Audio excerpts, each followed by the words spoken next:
Ja, we zijn begonnen. Ja, je verwacht het niet, maar het is 10 uur. We gaan kijken naar de eerste deelnemer. Jij weet wie dat is. Straks komt hier op de matte Milou van Poort. In de finale.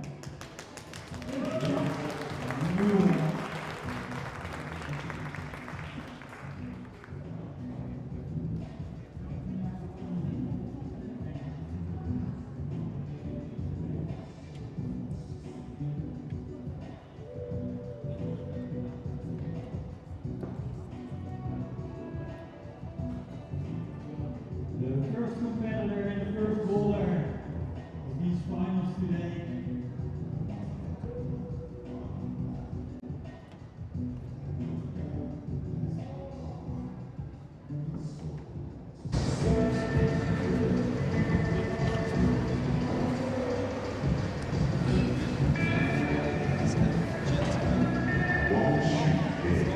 Al die deelnemers hebben gisteren ook al geklommen. Heel hard. Maar een stuk op 30. Volgens mij iets minder. Maar ik zou er nog steeds heel erg goed van worden. Ja, het is nog vroeg. Dus we gaan kijken hoe we het doen. Doorstep. Cannot be here, which is a bit of a shame because it's an amazing event, but you can imagine. The vibe is already good in the gym. So, and we're so delighted to be able to do this again in 2020. The original competition was planned, but because of COVID, it was cancelled. But here we are now. And we're starting already with Milou van Poort in our home gym. Oh, bijna. Expecting she got to be so. Nog 2 minuten 50 tot de klok. And she used to stabilize her position. I expect it's not the way the resident intended it to be used. I think it's more of a catch, but she would use it to stable position. So for the people who are just joining us, how many bowlers are there today? 2022. Today's the finals. And we're looking at the first competitor. Milou. Straight problem in the right extreme in round C, ball number 2. And further to the right, so you see there's a slap.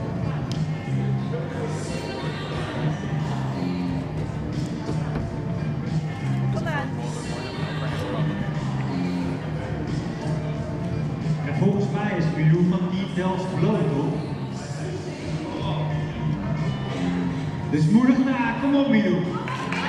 Allee, kom op hè. Oh. Nog 1 minuut 50. Dus we hebben hier eigenlijk geen loop al kunnen winnen. Volgens mij wel ja. Semi-final.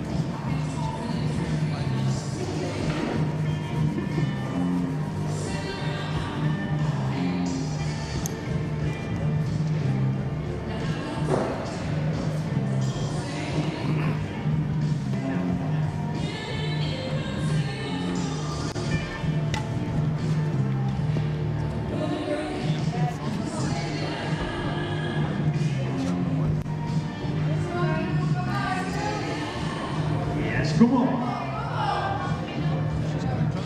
Kom op Milou. Definitely has it now.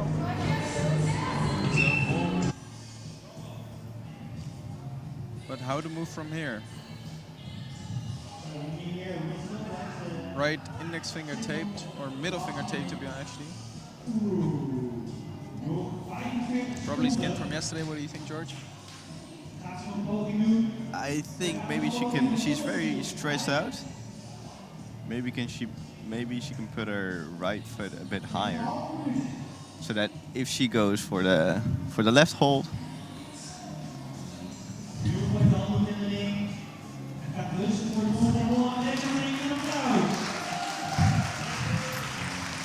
Pressure's working between, so that's nice. Volunteers here in Delft rush the holds. Great for them to help. It's important between the zone, the climbers, and actually 5 seconds now on the clock. And we're that means that Milou will go to isolation. It's an in-between isolation. She has to wait.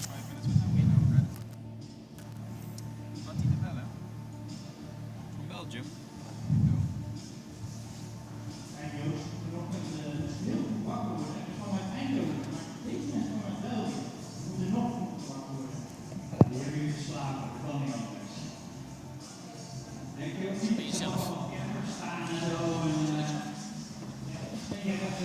And we're just starting the stream.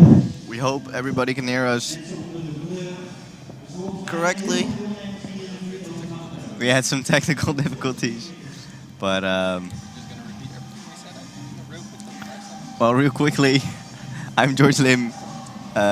Next to me is Boas Pau, and we'll try to take you with us with the experience in the gym. We just had our first climber, Milou van Oort, and she holded the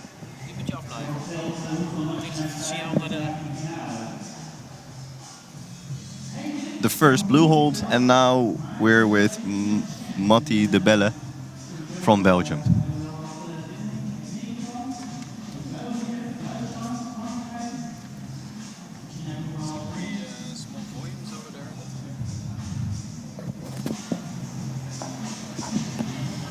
Ik hoorde Boas net heel goed en nu weer. Ik hoorde Boas net best wel goed en nu weer een beetje. Ja, dat komt omdat.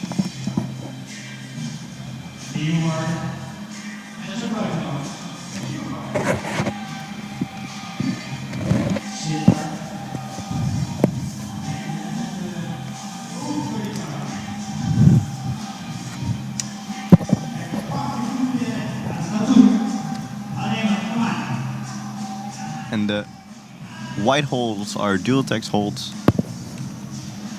So I think putting your right foot up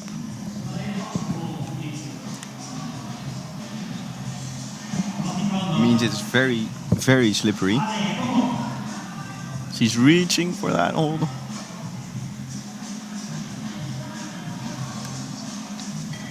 Yeah, she's got it. She's in a different position than we saw before. I think it's a bit of a jump now to the left axis volume. And now with her right foot, she's standing on that dual text hold. It's not that great.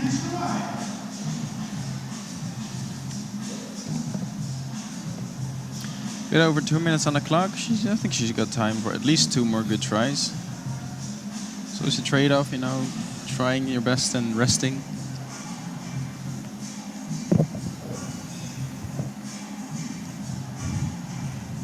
Trying to figure out the beta. So what do you think? What's the correct beta for this boulder, Boas? I think what we saw before, grabbing the zone hold is a good position, but I think you just have to jump to the left axis volume. You need quite some power and then hold the compression. That would be my guess. Yeah, so on the far out right white hold, there's still like a small crimp that you can hold, right? Yeah, they're gonna grab it. She's gonna grab it now. There we go. So that's good. It's nice.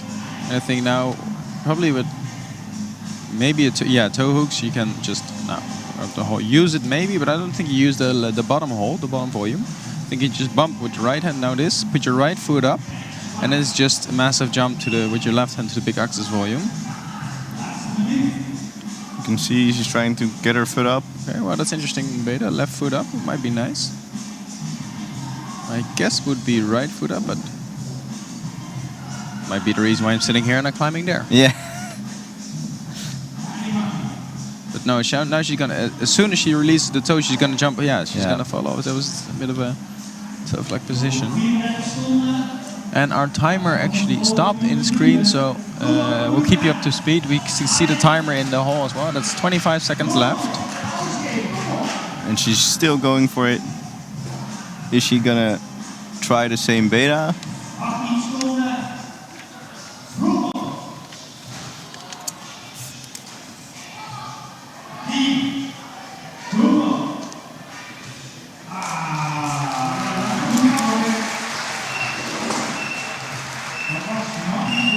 And that whistle demarks the end of the time.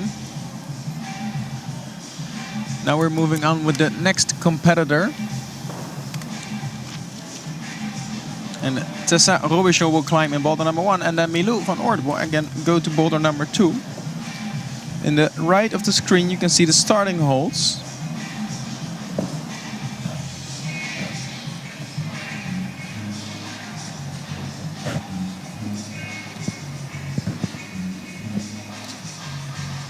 So left in picture Tessa, right is Milou.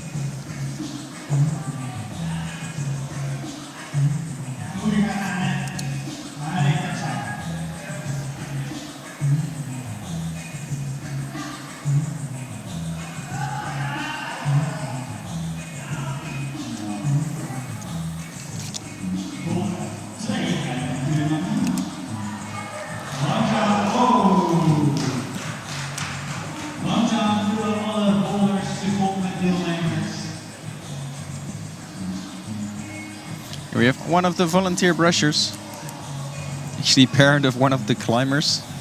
We'll see later in final today.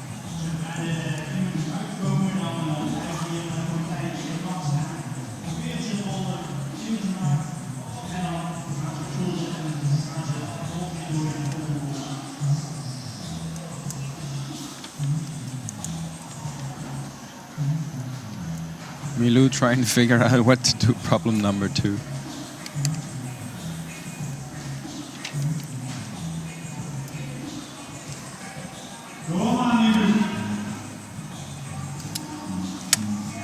I think her skin hurts from yesterday. We had an awesome qualification, 30 problems yesterday. And I was in the gym actually yesterday after the comp, and I saw a lot of people, a lot of competitors with tape and even a little bit of blood on their fingertips. And this morning at around 8 o'clock we both looked at all the boulders that are set today. I'm not a dynamic kind of boulderer, so I tried to look if I could do the second boulder that Milou was in on a static way. Yeah, I don't think that was possible. I like the idea, but... Always looking for possibilities though. Yeah. Part of the sport. Part of what these climbers are doing right now.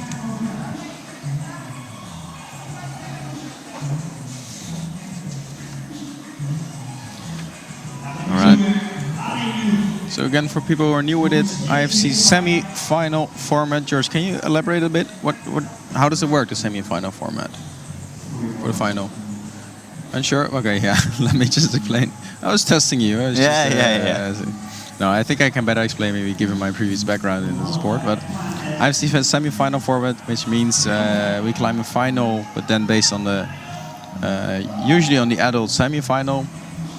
And it's more often done in youth comps. And what we're doing here is competitors climb the boulders in a row, climb first boulder 1, 2, 3, 4, which is similar to the final, but they do it consecutively. Yeah, so they don't climb a boulder, all boulder number 1 and go back to isolation, and then all climb boulder number 2. Right. No, a climber goes into boulder number 1, then goes into an in-between isolation, goes into boulder number 2, in-between isolation, number 3, isolation, and number 4, and then they're done. And that's the schedule. That's the way it's done.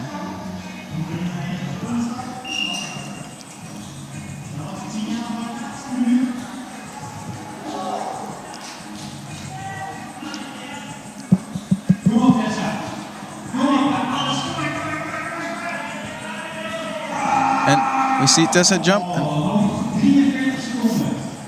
Tessa was close, so was Milou.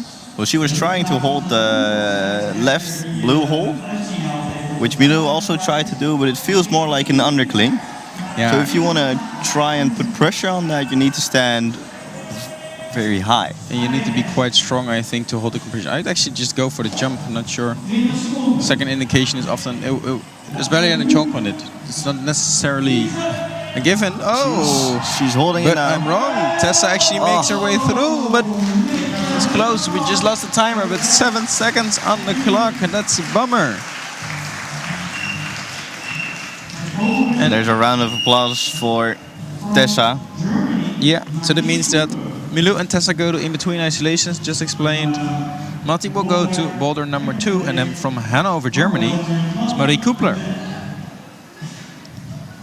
And here we can see all the different boulders for today.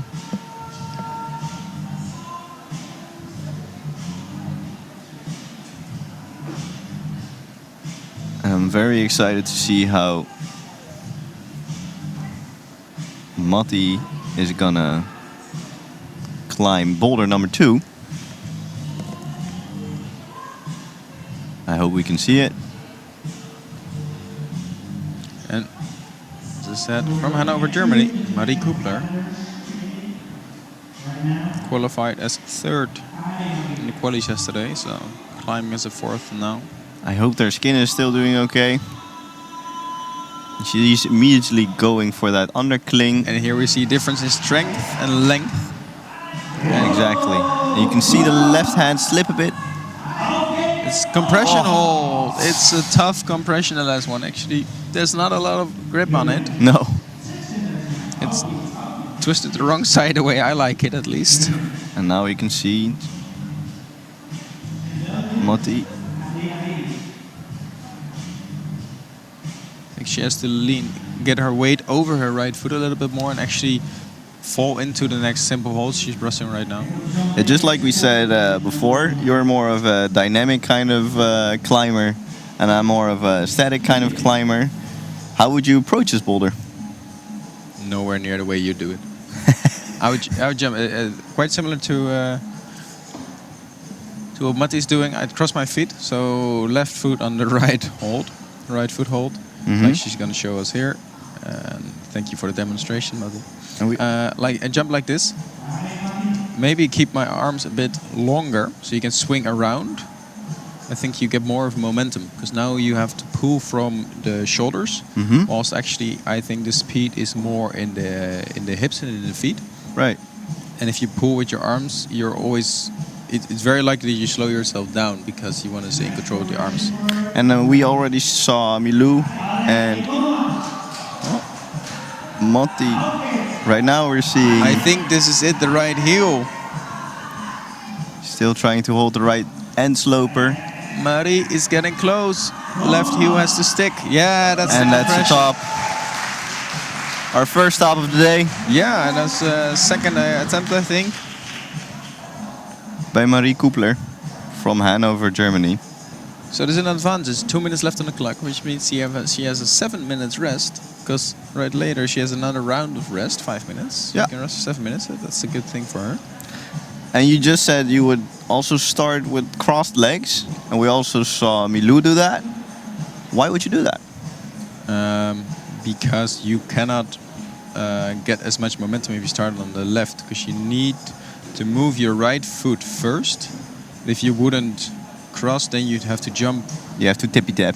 Yeah, it wouldn't. Yeah, yeah, and tippy tap. It could be a way to climb. It could be a beta for a different boulder, but I don't think for this one. You don't get as much momentum. You really need the speed. You actually need to fall, I think, to the right side of the simple volumes. So the tiny ones up there, but up to the right, because then you find some grip. So far. Here, there, that's better. Yeah, see, so her body weight went to the right of the hold. That's why she was able to hold on. So that's a really good improvement. Matti de Belle has probably got the zone hold by now. She's going for that pinch. Pinch is quite good. It's quite friendly to us. It's not the most impossible hold, but there's a little hold where she's hip flexibility all the way. Wow. Matti de Belle, way to go for progression. The first jump, she wasn't really anywhere close sticking it, I think, but... Is this the start of the Sand Train, boys? We saw our first stop and now our second. So props to Matti and Marie. 30 seconds on the clock, which means she also has a bit of a longer rest. That's good.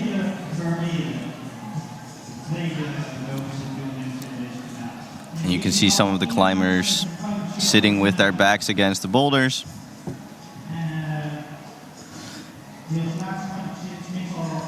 And then we're up for our next climber in 10 seconds. From Belgium as well, we're gonna see Nele Vermeeren in boulder number 1. And then the whole fun part of the IBC semi-final format starts, which means we have a lot of climbers at the same time because Tessa Robichon is going to go into boulder number 2. And we have her debut in boulder number 3, which is Milou. And here we see Nelle Vermeeren from Belgium on the left. And on the right we see Tessa Robichon.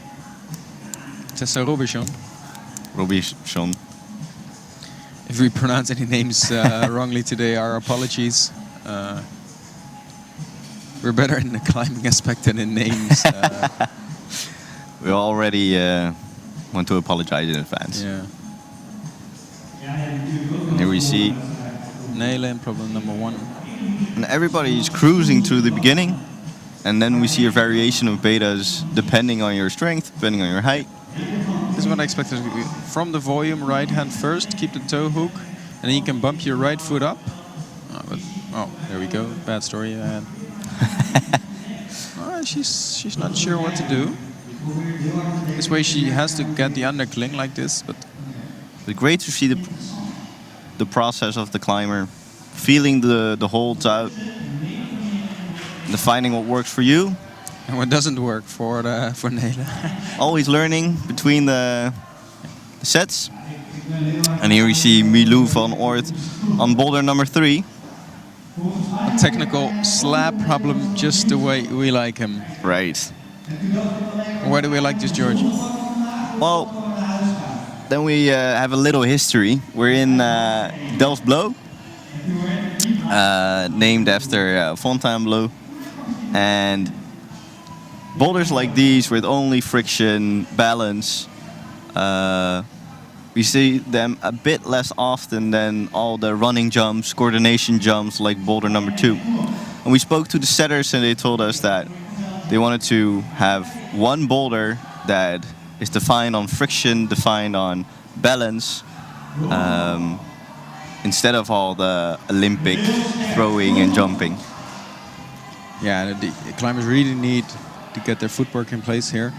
Because first we have the friction, and then later the footholds get tiny. And before I continue about problem number 3, we're of course focused on problem number 1, what we see here, and that's Nele topping problem number 1. Not sure which attempt, but another top. I like this in the competition. We saw some climbers that are able to climb him, and we see they're not too easy for them because they do have to give attempts. It's no flashes all the way. It's not impossible either. And this is exactly what the route setters want to see. Great start. That variation in how they solve the problems.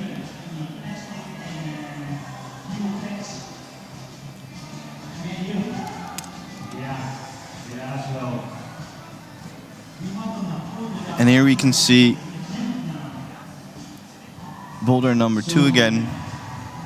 She still has some time left. Tessa taking a bit of a rest, having a peek. Looking at the slab like, how am I gonna do this?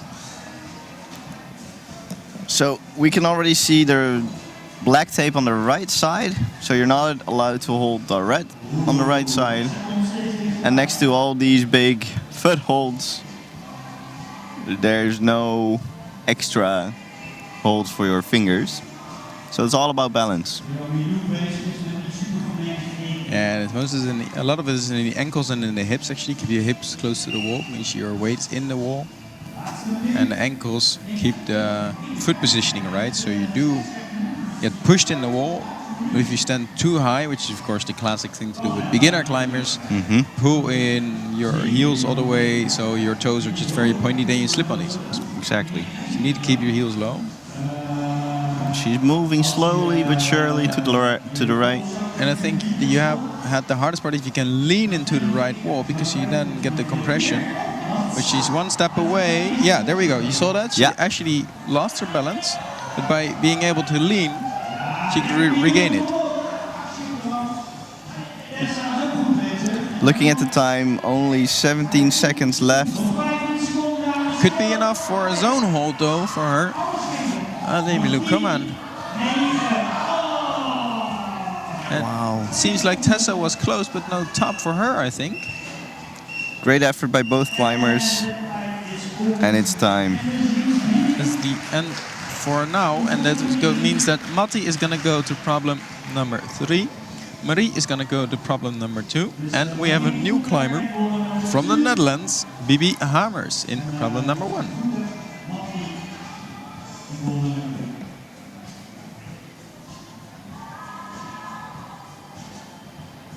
Ripping the tape off. I think it's warm-up tape.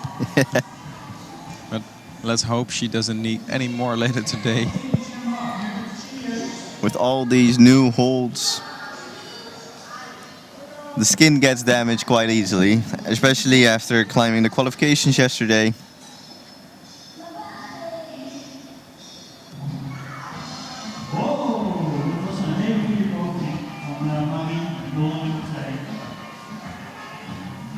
Strong climber, Bibi, especially also in her category. She immediately goes for that undercling. I think I'd expect her to be able to flash this, but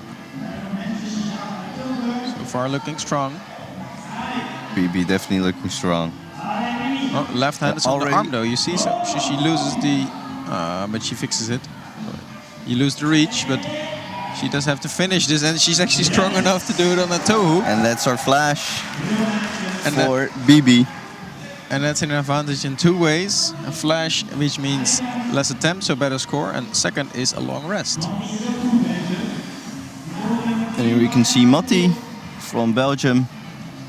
Got the zone hold by now, that's nice. So does this count as the zone? Yeah, definitely. So she uses it to stabilize her position in a way that's in line with the boulder. All right. Which is kind of a mouthful, but yeah. So just touching it doesn't count. No, it doesn't count. But here she wouldn't be standing here if she didn't hold on to the zone. So that's always a good indication. Yeah. Could she do, or could he do what they did, if not touching that hold? Yeah. And she's now brushing the tiny white footholds or crimps. You think brushing doesn't even matter, they're that small, but I always brush, I love it. It's psychological warfare. The brushing? Yeah. Yeah. Not only the brushing, but also like blushing off the powder on your fingers, clapping on your thighs.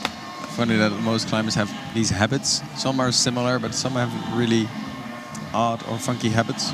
Some people like to put the chalk underneath their shoe. We actually saw it in Jakarta yesterday. It was a speed climbing final. People put the chalk underneath their shoe. I usually actually clean the chalk off my shoe.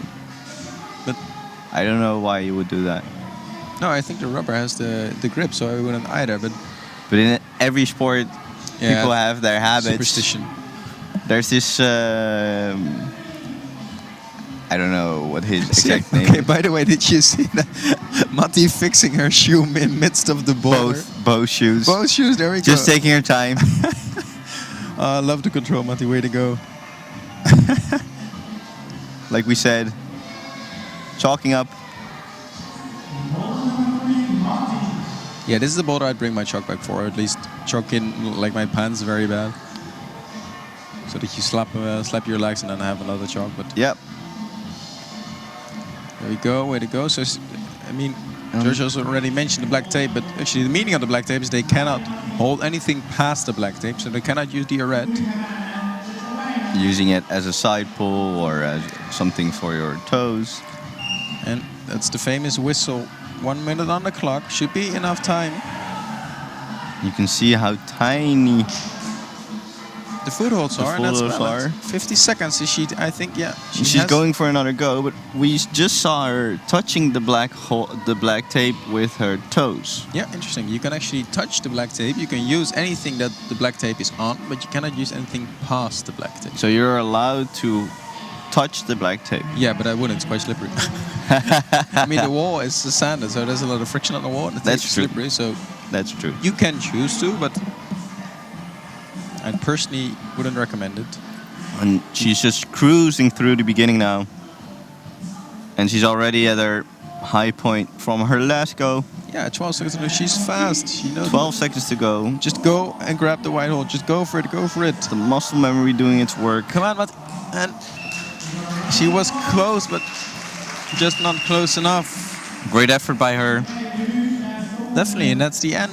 Oh no, do we have one? She's one more boulder for Matti. She is going to climb in boulder number 4. And now we're going to see Milou have her debut in boulder number 4 on the left. White and red overhang.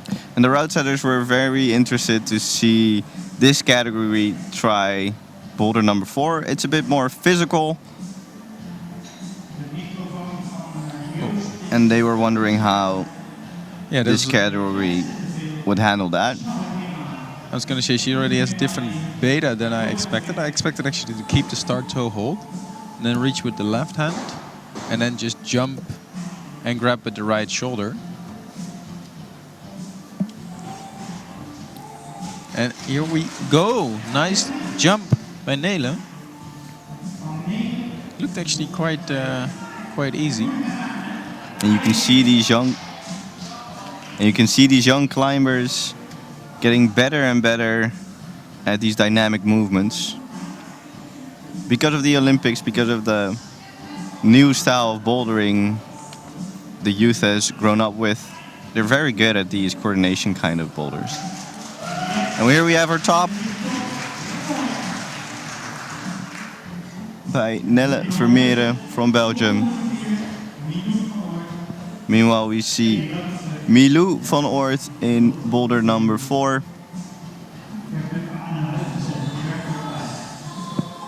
And she's having another go. So here we see again, using the left heel hook. I think it's easier to hold the heel, but you're less long. You need the length, I think, to get in the right shoulder very high. And if you still have that left heel hook in, the swing out to the right will become... It's harder than with the toe, right? Exactly. And me personally loves that kind of moves because you need to activate your shoulders on that. But I can imagine that it's very tough for these climbers who had a qualification and 30 problems yesterday. Now climbing the final. Exactly. A bit anxious maybe for the final. And this early morning at the DBIYO Delft 2022 International Youth Open. Are you open for the first fun fact? Hit me. Did you know that the route setters built 3 variations of intensities for every final boulder, and depending on how they did, how the competitors did in the qualifications, they choose one of the 3 variations. Nice, interesting. And meanwhile, we have a top by Tessa in problem number 3. So you say they can, what you mean is they can adjust like the holds we see here just to make it a little bit harder or easier, depending on maybe the qualification round and the previous climbers, I guess? Exactly. So, for example, this boulder number 4, it stays the same, but maybe one hold gets a bit... Yeah, probably make like crimp a little bit less good or change the angle. Exactly.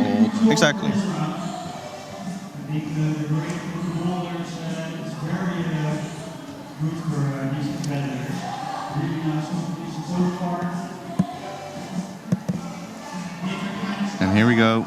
Milou in her again. last minute and 10 seconds of this final.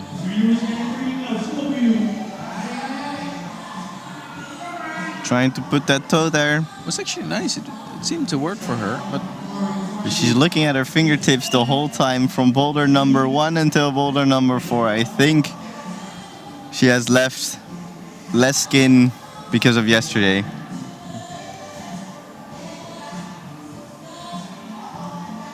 Keeps on going.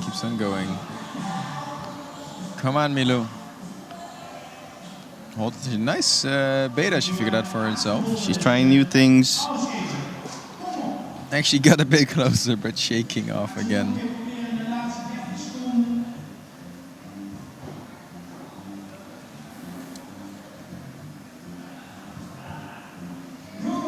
We also have a lot of sponsors during this DBIYO. One of the sponsors making sure they have enough grip is Unparallel, the sponsor of Magnesium for this event.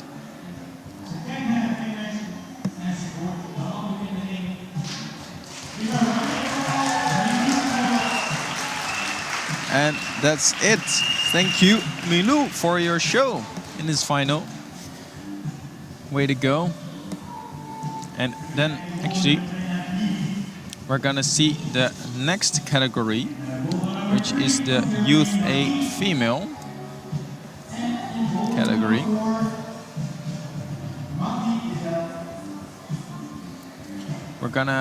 We might actually have a bit of a change in the boulders later, so the route setters might change something, but I don't see them moving just yet.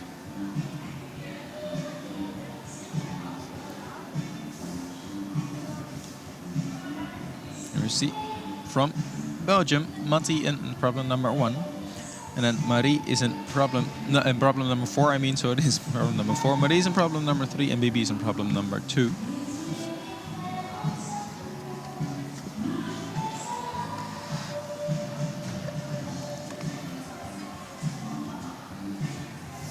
And I'm interested how she's gonna climb boulder number 4. If she has a different beta, well, immediately she has a different beta. Instead of the heel hook, she uses a toe.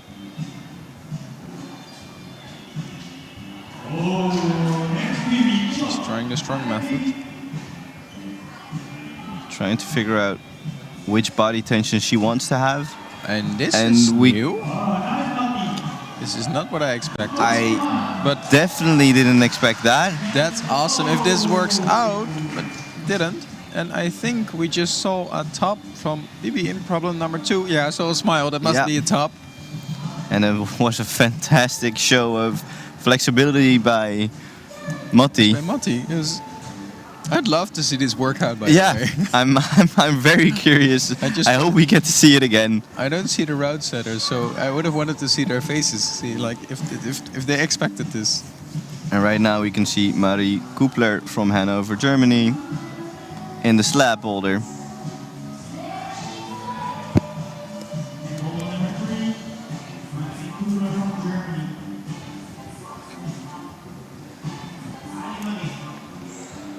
And we hope everybody at home is having some good breakfast while watching this.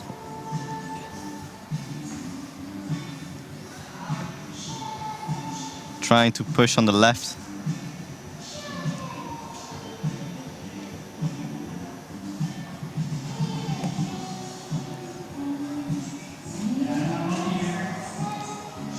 And here we can see her try a different beta again. She's trying to put the toe up high.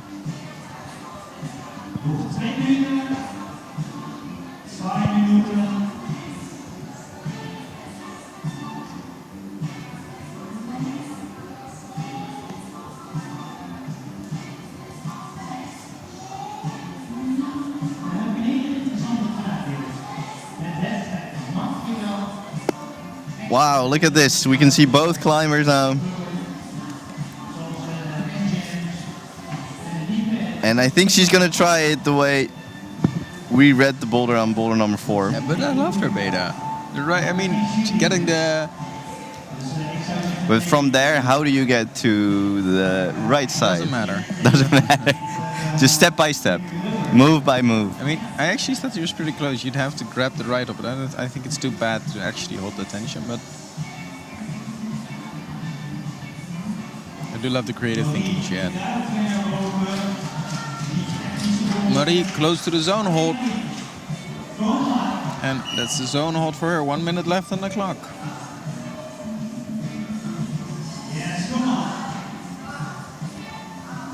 Get the right foot up. Yeah, she's getting close. That's, I think, the beta we need to see. And then it's trusting your feet. You can see how bad the zone hold is.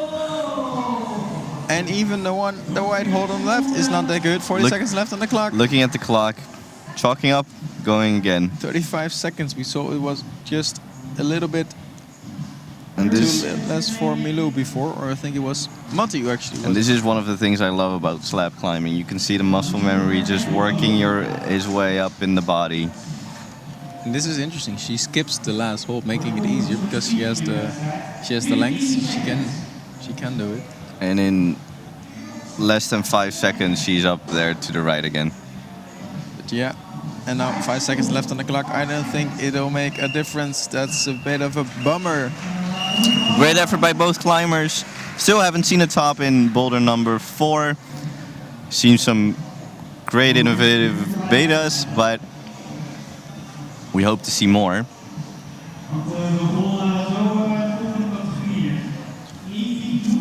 And then in the Youth A female category, we have a debut by Avi Loof. Problem number 1. You see in the middle of the screen, blue vest. Also climbing in her home gym. Representing the gym by her t-shirt. And just before in the big shot in the white shot we saw on the left, Tessa Robichon in problem number 4. And Nele Vermeulen is currently in problem number 3.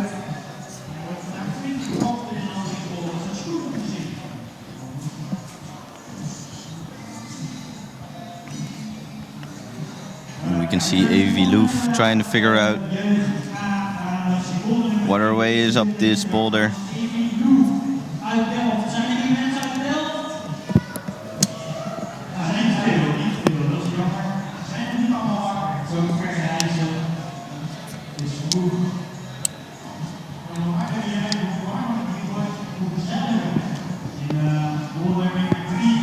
Avi looks nice and calm, nice, quiet, nice and focused. Come on, Avi. Has to find a way to get her body weight to move over that right foot to be able to grab the side pull. And as a trainer, I always ask the first question, what fell out of the boulder first, hands or feet? Most of the time, they say it's hands, but most of the time it's feet. I would say butt. I came down first. It's the heaviest. For you? Yeah.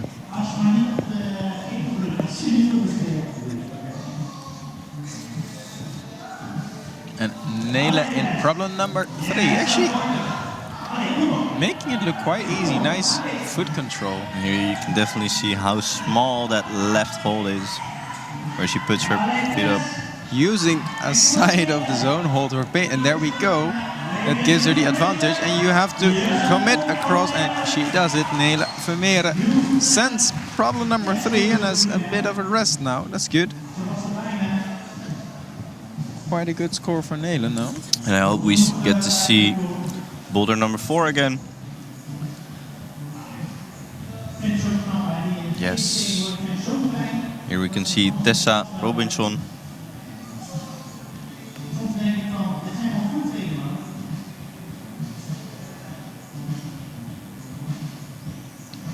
We haven't seen what her beta is so far. Nobody has reached the zone yet. We've seen a right foot high on the second hold. And we've seen people try and stick the shoulder move, so going to the right like this. And she holds it. Going for that crimp. And now it's becoming a very physical move. Just pulling, activating that shoulders. And you can see the flexibility in her ankles and in her knees. And then jumping to the top. And there she goes, our first top of boulder number 4 by Tessa Robinson. I think she even did a knee bar. Yeah, I missed it. I was actually looking at the scores to see if this would put her in 3rd place, and I think it does, because then she has a zone more.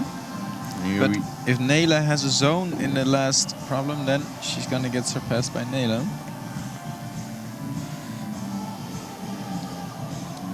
And here we see Avi Loof taking her time, chalking up, and hopefully also psyching up.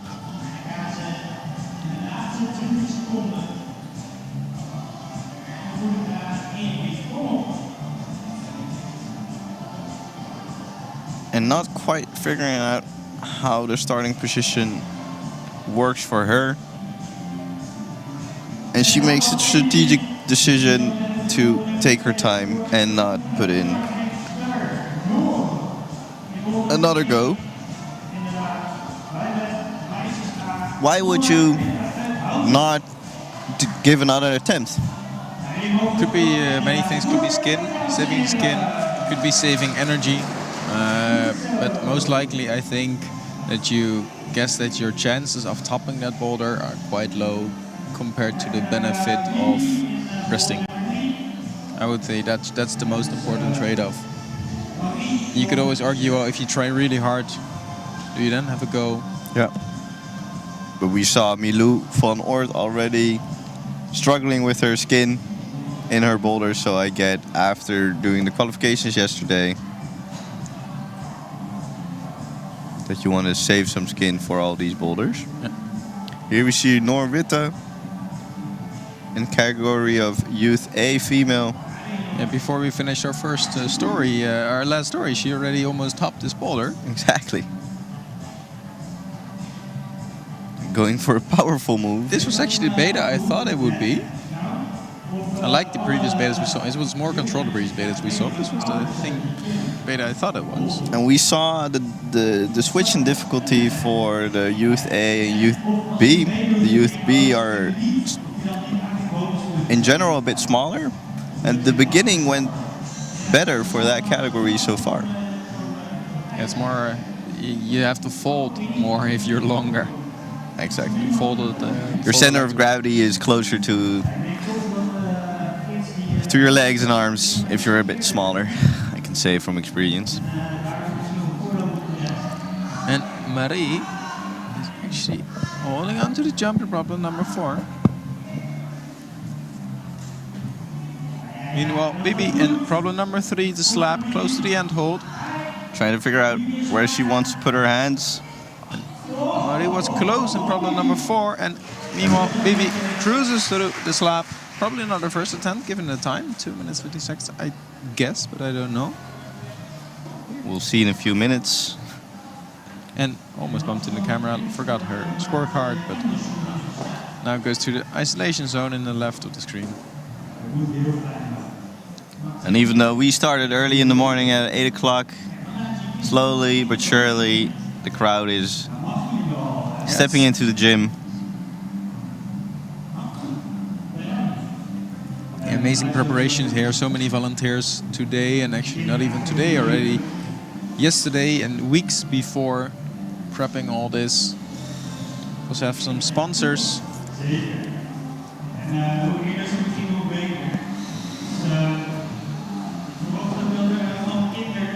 can see she's holding on to one of our sponsors now, Morpho Holds, with her left hand.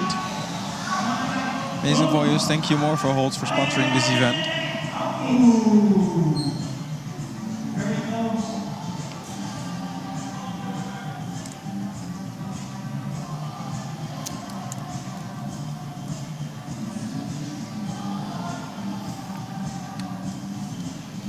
Meanwhile, Noor Witte again. And if you see this while watching at home and you think, I want to compete as well, and you're bummed out that you can't participate today, we have good news for you. In March 2023, there's going to be a new edition. I think it was the 25th and the 26th of March 2023.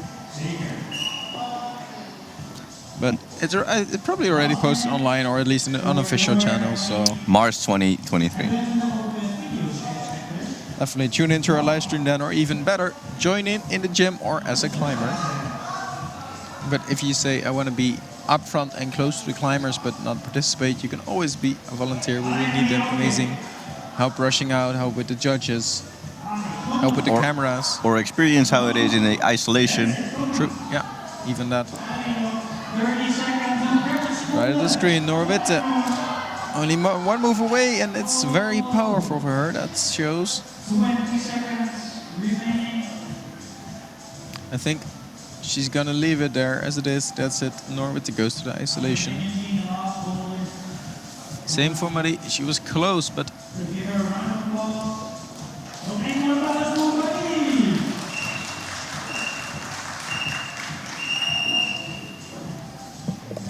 And now we actually have our next participant in the female A category, Dunja Sinke from the Netherlands. Meanwhile, Avi will start in problem number 2 on the right.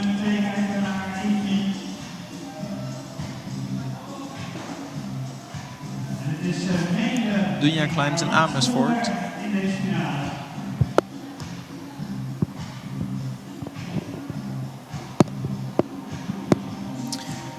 Middle of the screen on top, beautiful Access volumes. Thank you Access also for sponsoring these events.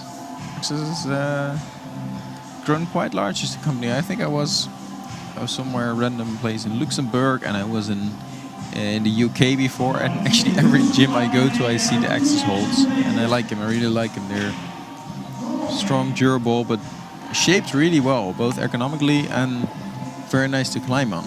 And always innovating with new kind of shapes and holds. Yeah, they have like their classic jogs you just need, but also really, yeah, as you say, keep on shaping, keep on renewing. I thought they had new holds with plywood. Amazing. We can. I don't know for sure. Would be cool. I hope it's not fake news. No. Meanwhile, nail in problem number 4, excuse me. Problem number 4. We have so many problems here. There are always so many problems, but Let's just keep focused on the one. they just keep focusing on the boulder problems. And right now we can see on the right Dunja Sinke representing her home gym in the Netherlands. Kei Boulderhal.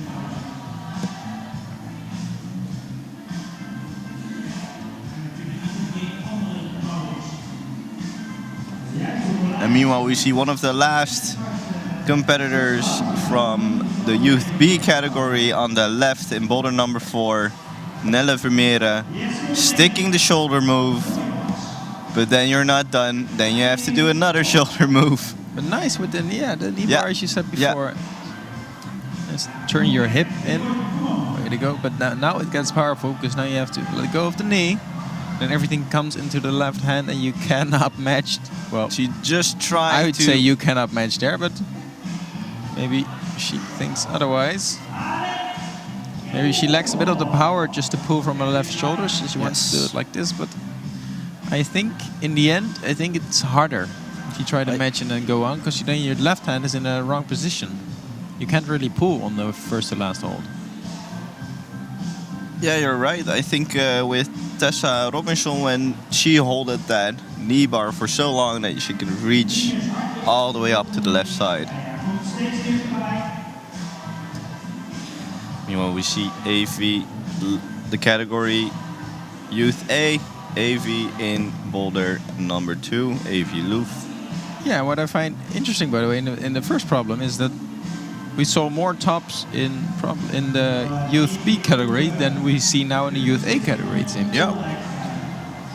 Just to explain, in the Youth A category we only have 4 finalists, not 6 as we have in the Youth B or as we have in most categories. And actually, Youth in the female under 22 we also have only 3 finalists.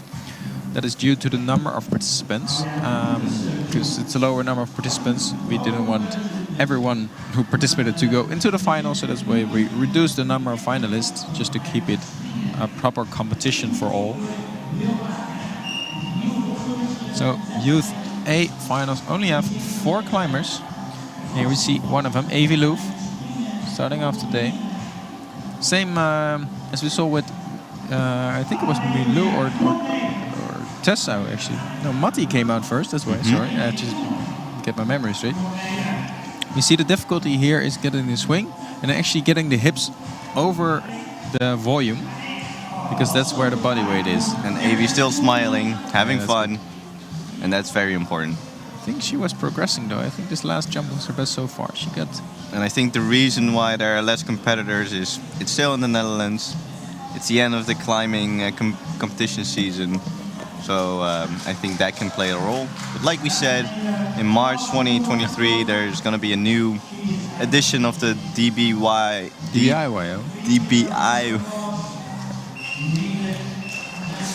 You can also just say Delft International Youth Open. just really Delft fast. International Youth Open in 2023. Yeah, and right now probably travel expenses are also quite high. I mean, right, fuel prices are dropping right now, so I'm really happy when I get some new gas. But yeah, I imagine it's very costly to come from a different European country, let alone fly here.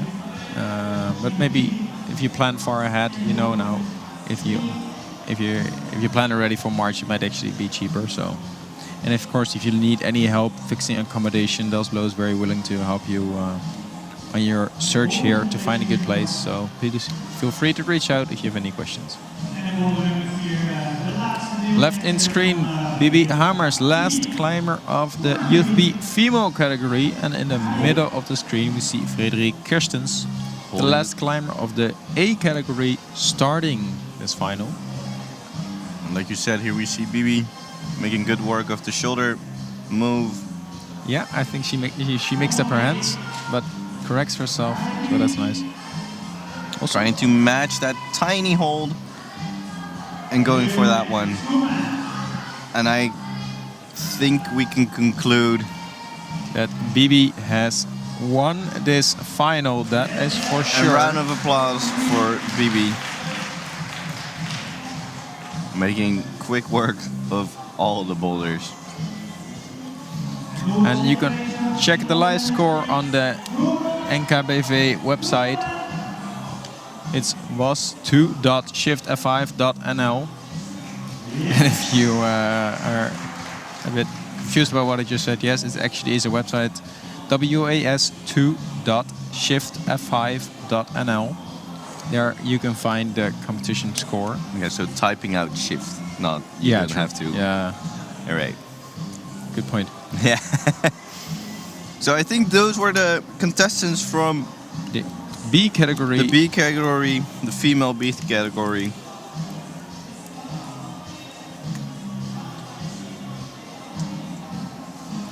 Right now, Frederike is in problem number 1, Youth A category. And the scores has been updated, and indeed, Bibi is the winner, flashing all. No, not problem number 2. She did 2 attempts for problem number 2. That's nice. No competitor flashed all problems. It's a good, nice spread actually. So it seems like Nele is second with 3 tops, and then Marie is third with 2 tops. And the difference between Marie and Tessa is only in zone attempts. So it was a close call for them. And Matti Emilou.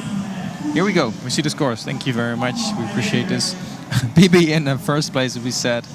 Just not flashing number 2, which is actually, I like always that this happens. So it's not too easy. Every competitor had their challenge. Yeah.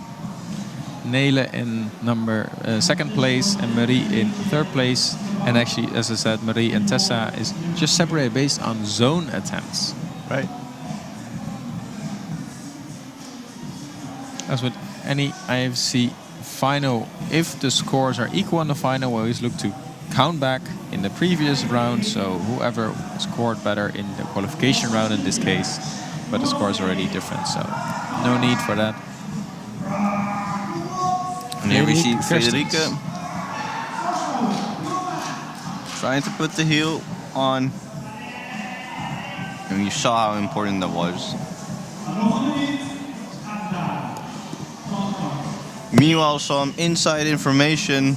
We have the best spot in the gym. We can see all the boulders, but we can also see in the isolation zone where we can see other contestants warming up, preparing themselves physically but also mentally for their attempts in the boulders.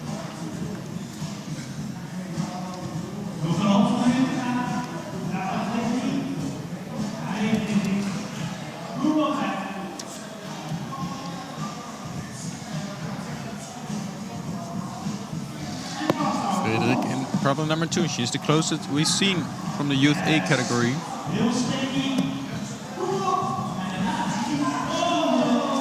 And she fell out of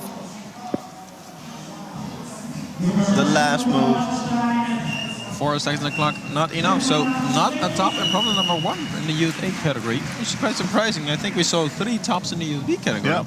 So, can you explain that? No. Maybe it has to do... No, I cannot. Maybe it has to do with what you said. Just, and the weight and length ratio these climbers have when they're a bit older, it might actually be more challenging if you're a bit taller, as we see definitely in this between the B and A categories, a bit of an age difference where people usually grow a lot. Yeah. And that might actually significantly affect the climbers and the performance in this boulder. So maybe why the route setters decided to keep it exactly the same and not change it. And that just shows how route setting is an art of work. And that being taller is not always in your advantage. Exactly. So let's get that myth out of the world right away if people still think that being taller is not necessarily in your advantage. Neither is being smaller. I think it's just the way you climb.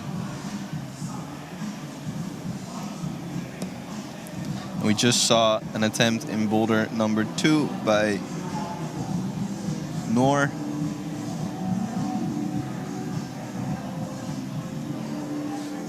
Excuse me. It's Dunja Sinke. We also still starting up here. And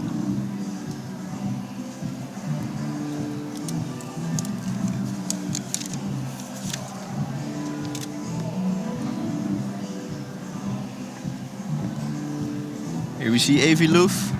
Problem number 3. We know she can slab climb, but she doesn't really trust her right leg. Now she does. That actually shows how tiny it is. I mean, she's re-putting down legs.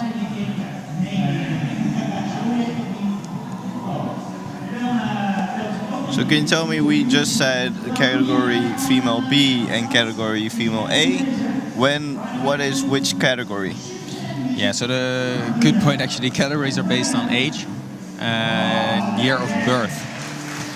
And the B, A and juniors of course have 2 different years of birth. And to be honest, I keep forgetting which year of birth is which category because it changes every year. But let me check if I can find it real quick and I'll get back to you.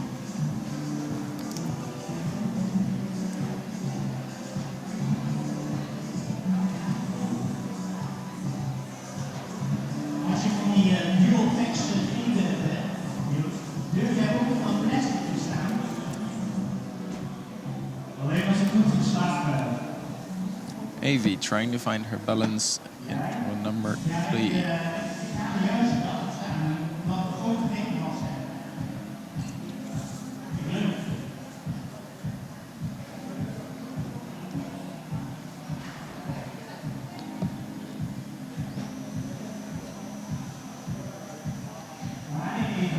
Meanwhile, Avi is almost at her high point where she was last time.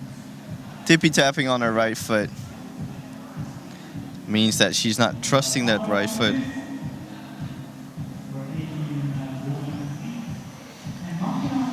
So just to get back to the previous point about age categories, there's 3 different categories we officially recognize in the IFC. And then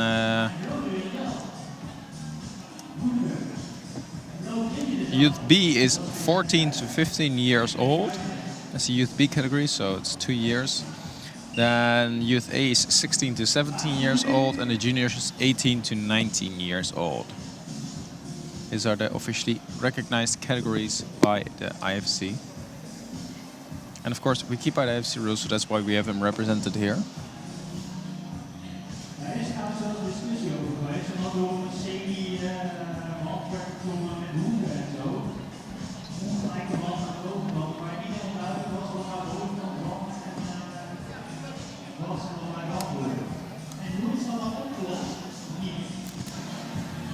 Avi actually quite close.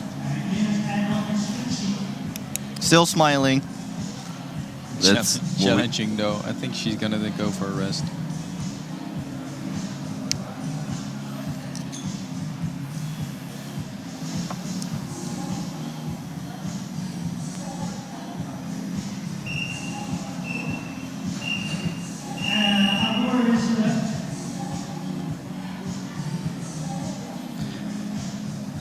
So if you have any questions, want to know a fun fact, I think you can ask questions in the comment section of the live stream. Here we see Norwitte. Norwitte Number 3. in boulder number 3.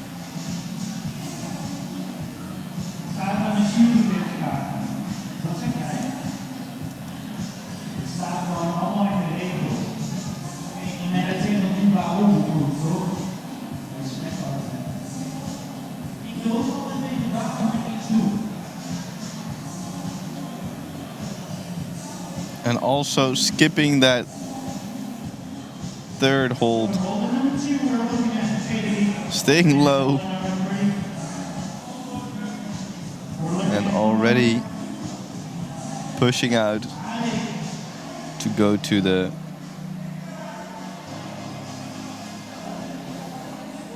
zone.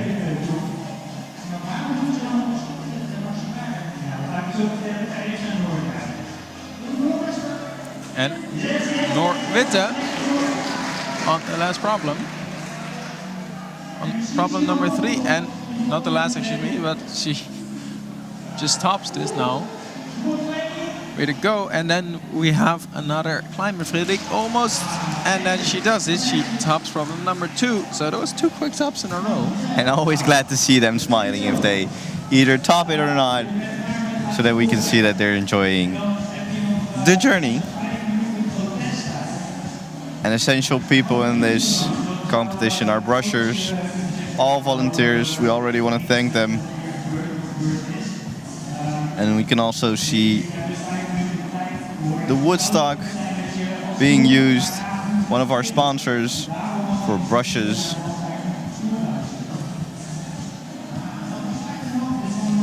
Amazing brush. I actually bring mine to Font as well, always. It's quite long, but you can just jam it in between the crush pad, and it's very easy to carry. And it makes a lot of difference, especially in the forest. You know, up there, get some of the little bit of moss or dirt from a hold. You know what's more easier? Seeing you carry them. Yeah, I always bring them. I love that you bring them. Yeah, you're welcome.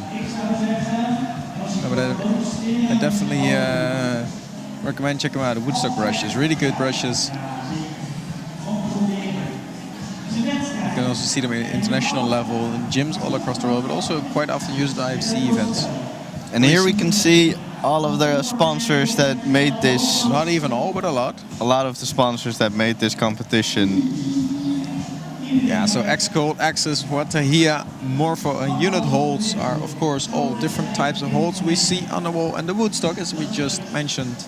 And either they're hold sponsors or they're sponsors for brushes. We had a lottery as well with the big DB9, the local competition based on qualification boulders. Exactly, and the sponsors that are missing still are La Sportiva, everybody knows them, for clothes or chalk bags, Rock Technologies for all of the chalk that they're using. And a power putty, which is for the finger training. Yeah. Nice for the warm-up as well.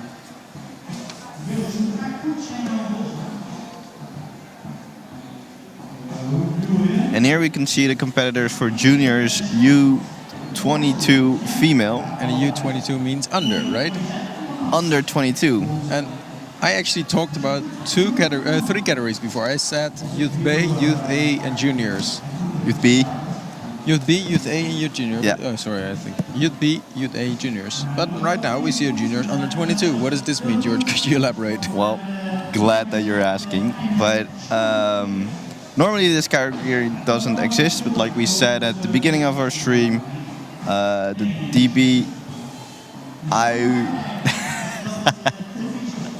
the Delfsblad International Youth Open of 2022 was planned in 2020, but there was this thing called Corona, maybe you've heard about it, that made sure that that version of this competition was cancelled. So the people who were under 22, who were allowed to perform in the 2020 juniors category in the yeah. 2020, but which aren't juniors right anymore. now. Yeah. allow them to compete still, because they would have competed in the 2020 version. These are the people who are now too old and have a different special category. Yeah, so it's not an IFC officially recognized category, but I think it's an awesome way of the gym for showing them this is like, hey, we think it's such a bummer. We'd like to work with you. We also have something for you. It's like a, it's like a gift, like a surprise. I like that I like how they give the chance for these people, for these competitors to do it. Still do it. Because let's be honest, Corona ruined a lot of things, and they're giving a chance for these competitors to climb this year. And here we see our first competitor in this category, also from this gym, Maartje Wilmink. And I'm curious to see if in this category if we see the same issue as we saw in the youth A category, because they're taller. I mean, this is under 22. This is not even official youth category. I expect them to be a bit taller than the B category. Yeah. It's also harder for them to fold up in the beginning.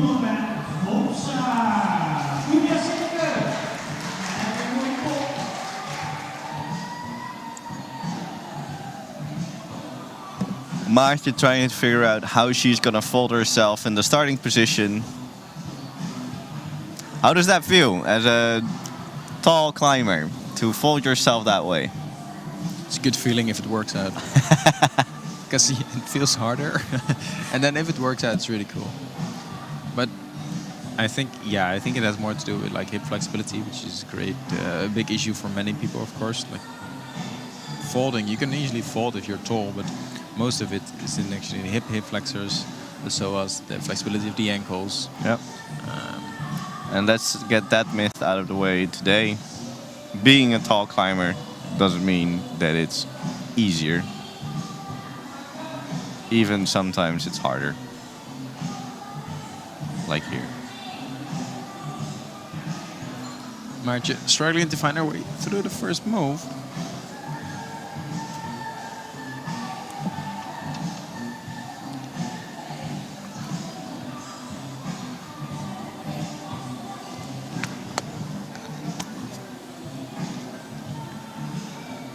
And I hope everybody's enjoying their Sunday morning. Are you enjoying your Sunday morning, boys? I definitely am. Good company, amazing comp, and amazing effort. I always loved it. Just nice back follow up. Backdrop. Not too high. Sometimes you see in these IFC comps, you see like a dyno, to the end hold. You see someone do a double salt or double flip or something and then land on their faces. I saw this funny clip by Janja on her Instagram, not sure if you saw it, where she did this like run and jump, then missed and did a roll over the floor, then rolled against the door went open, she fell out of the door. It was all good, it was all fine, she was laughing, but just check it out on on, Instagram, it was a lot of fun, yeah. It was a post by Janja. Like this classic example of a training funny happening. Oh, the best shot in the IFSC competitions is if you only see like the hands and feet on in the air, and then you know that somebody fell, but you don't know what exactly happened.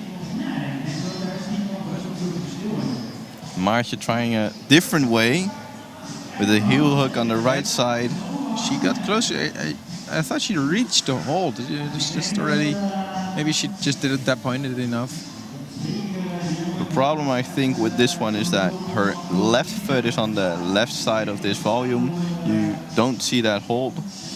And when you're trying to go to the right, your left foot is pushing yourself out of the boulder. But that's my not professional conclusion.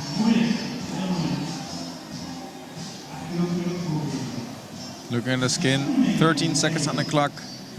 I think this was the last attempt by Maartje. And yes, it is. Thank you, Maartje, for your effort. Problem number one, you have a deserved rest. And right now, next climber in the under 22 category, also from the gym, Debbie Bogaerts.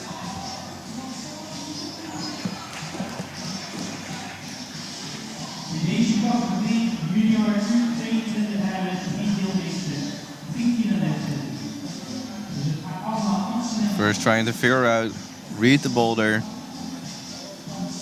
and see how she wants to climb it.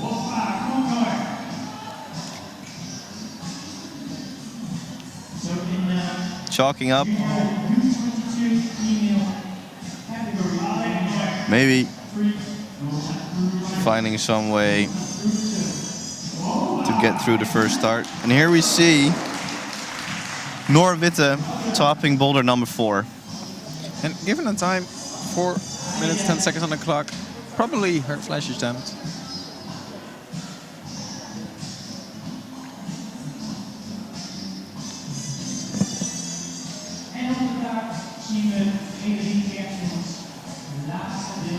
Frederik Kerstens, problem number 3 on the slab. Chalking up, taking her time. Heels low, we always love to see that. And why do we love to see that, Buzz? More friction. What do you mean? Heels are low, more rubber touching the hold, so she stays on the... Actually, you see her right foot, she stands quite high on the hold. Yeah. That's what's actually pushing her both to the right and actually out of the wall. I think she can better put her foot a bit more right to the hold, where the curve in the hold is. Yeah. So she can stand on the flat part. But that would require her to move her foot a bit more to the right. And I think that's kind of scary because first brings you off balance a little bit more. Well, we've all been there in a slab where you're trying to convince yourself that it's a solid hold to stand on. Yeah. Convince is a nice word for bullshitting yourself. Well, a woman or man who says he can and a woman or man who says he can't are both usually right. Yeah. We've all been there where we're just standing and don't believe that we could have stand on that hold. Yeah. But Frederik believes it. That's what we see here. Definitely. Reaching a new high point, going to the zone. Nice. I'm very glad to see that we haven't seen any competitors forgetting about the black tape. It's quite in your face. I mean, it's, Well, no, true. Could be a mistake. Could be a mistake. Meanwhile, on the left, Debbie in problem number 1. Also struggling with the beginning. Here we see the beta in Frederik, as we thought it was meant to be. Getting the right foot up first, and it actually helps her get up. Frederik Kerstens stopping problem number 3. Big smiles all the way. had fun on the slab.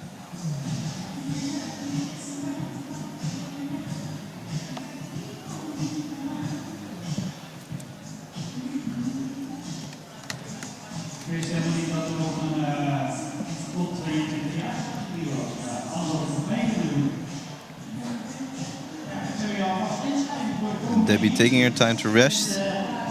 One of the things that's very difficult to strategize, one of the many things during a bouldering competition, how many rests you're taking and how many attempts you're taking.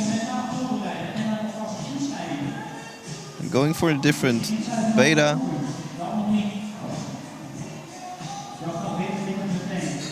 Trying to push herself to the last white hold.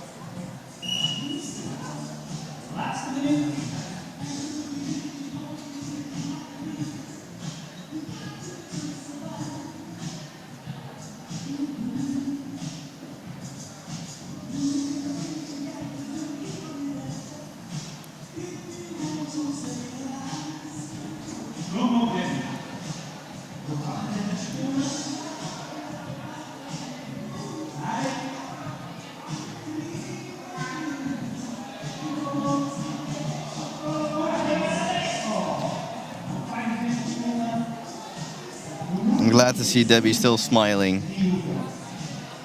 And from her facial expression, you can see that was her last attempt, saving her skin for the next boulders.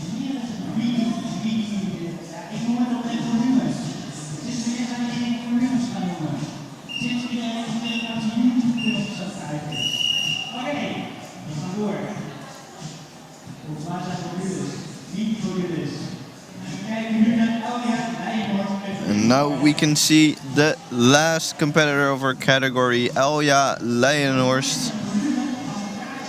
Now living in Leeuwarden. And also taking her time to read the boulder.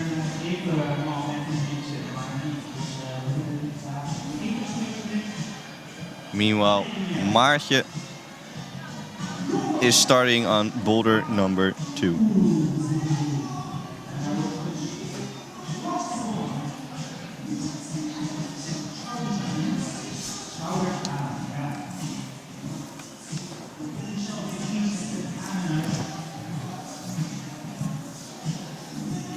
Our last competitor of this category is starting.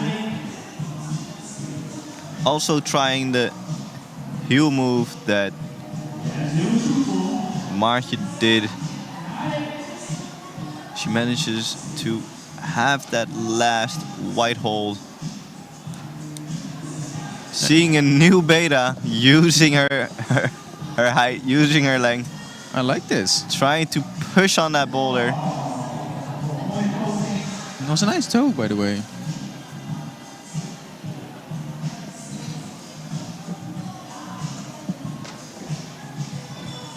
Meanwhile, we can see it's quite busy in the isolation. Juniors cannot wait to start. Yeah, so what's how does the rest of the day look like, Buzz? Yeah, right now we're looking at the last climbers of the under 22 category, and after this we have the juniors of the women. Let me get my cheat sheet because here I have them. We have 4 climbers in the junior category, and then in the after the junior category we actually have the male category as well, but the male B category. I'm sorry I thought we... Yeah, we had a top almost. By Elja. But go on. So yeah, we have the youth B male category as well, together with the women here. And it was a change actually the route has made because the level they use for the problems of the youth B category for the guys is quite similar to they use for more of a junior. Use more for the junior category as well.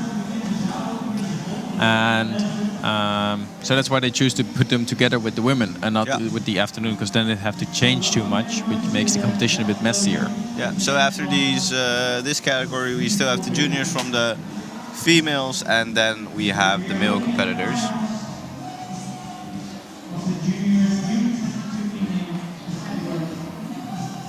And here we see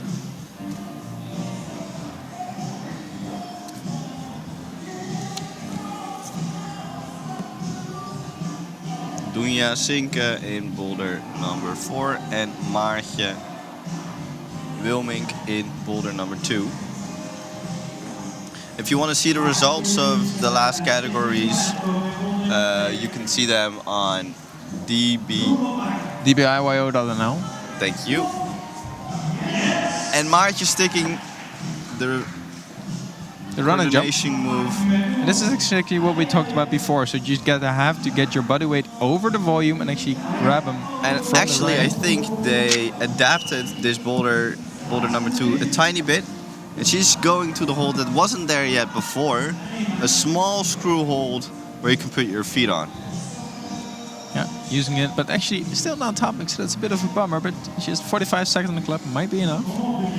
We just heard actually there was a minor glitch on the DBIYO website, so the scores are not yet available there. But in a little bit, the scores are available through the website DBIYO.nl. I repeat, DBIYO.nl. Okay, say that 4 times in a row. 4 times really fast, and then it's like the starter game. And Elja getting close on problem number 1, 17 seconds. I don't think it's enough, but it's a bit of a bummer. She was so close, I would have hoped she topped that, but she's the only one in our category that had a zone in this boulder. Yeah, true. So that's really put her already put her up front.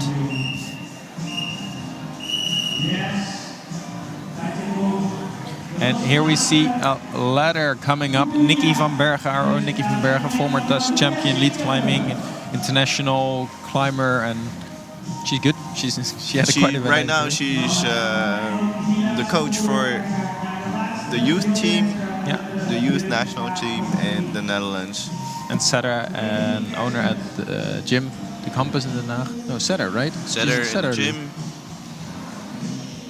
And you can see them adapting the boulders. Here we see the competitors for the juniors. Lena Joppe, Anja van Essen, Lisa Klem and Amber Schiffeleers.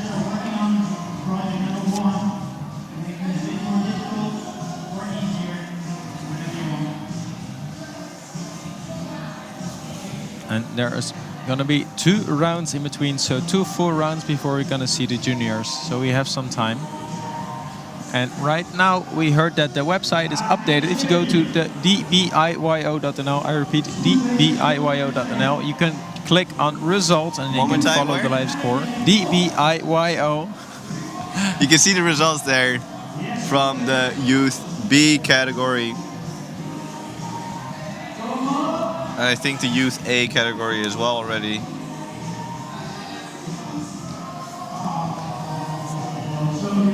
Frederik Kerstens, last climber of the youth A category in the last boulder, number 4. And with the end of that category will take place.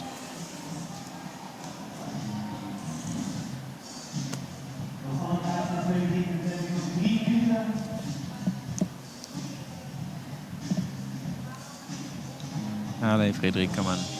And now catch the shoulder. That's it. That's it. Get high, high. And seems to be she got high, but maybe is it the strength or she pop out a little bit too much? Well, the higher you are in between your shoulders, the more tension you can hold there, the more you can hold the swing out. And right now she was a tiny bit low.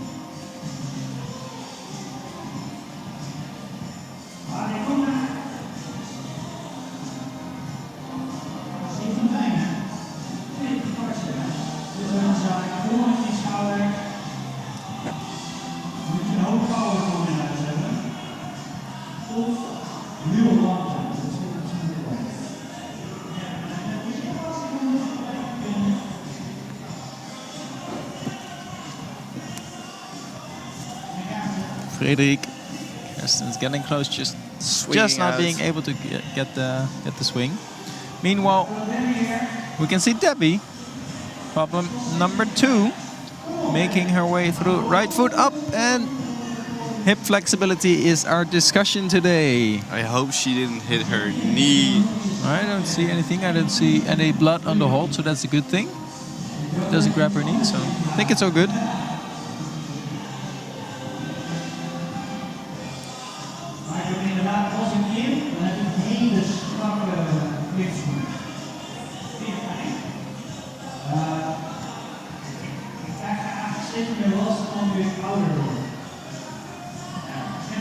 And I hope that she can figure out, Frederik, the shoulder move. 1 minute 10 seconds on the clock. Come on. Oh, this might actually keep her in, and it does. The furthest she got so far, it's quite a lot of tension. She had just popped her pinky out, so 3 fingers, that might have be the reason why she lost a little bit of power. Meanwhile, Debbie in problem number 3. She knows what to do. This is the point. She fell out last time. Only 1 move away from the final hold, and that last move is still hard, as we can see. Her right foot was not stable. Running to her chalk back.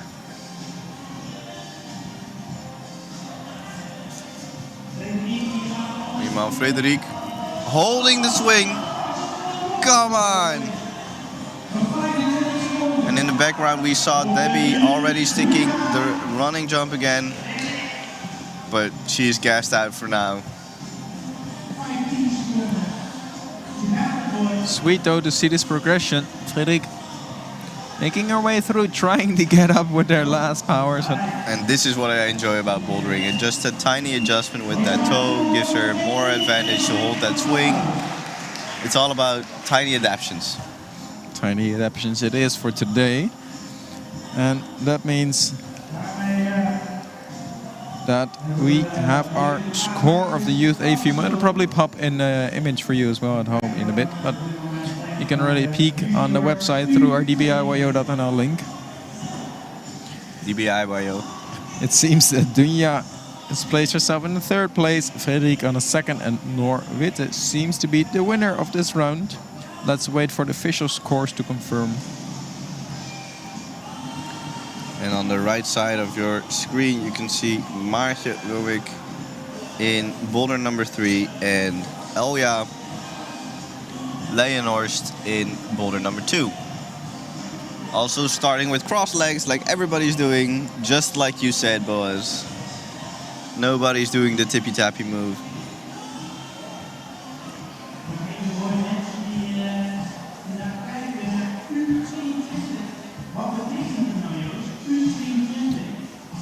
March, you can go. You see her right foot is on the bottom of the third hold, so that's nice and low, and that's the place where she has the best grip. It's also where she can lean to the right really good, whilst not being pushed out. And I think that's what enables her to do this transition quite smoothly, actually. Exactly. You can see her heels really low, flexible in the ankles, and now making her way up to the zone. Making sure not to go over that black tape.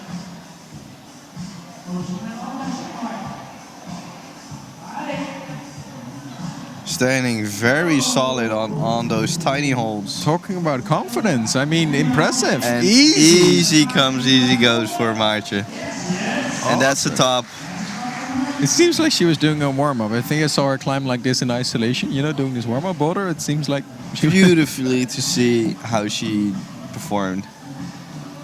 And in the middle on the screen, on the red carpet, we see Sietse van Sloten. If you find a Hughes camera like that, you know it's Sietse, one of the professional photographers in the house today. You can check out his amazing pictures on Instagram, Sietse van Sloten. And he's making beautiful pictures of boulderers and competitors in a lot of competitions. We would kindly ask you if you use his photograph. Yeah, please mention him. Exactly. Yeah.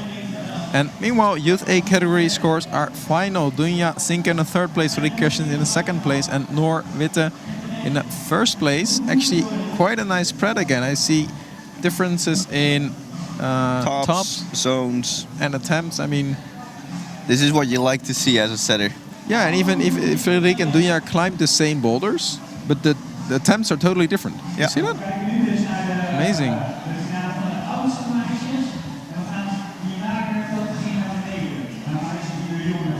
Oh yeah, and problem number 2, and she kept both of her feet on the volume, which made it look quite like funny. It was like a ballet move, but beautiful to see.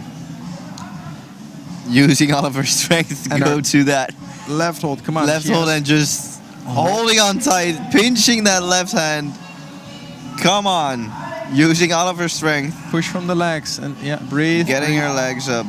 And it's sketchy because their volumes are dual text. The white part is slippery all the way.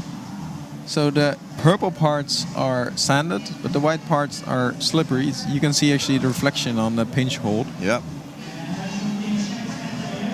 By slippery, we mean slippery. It's like... Yep.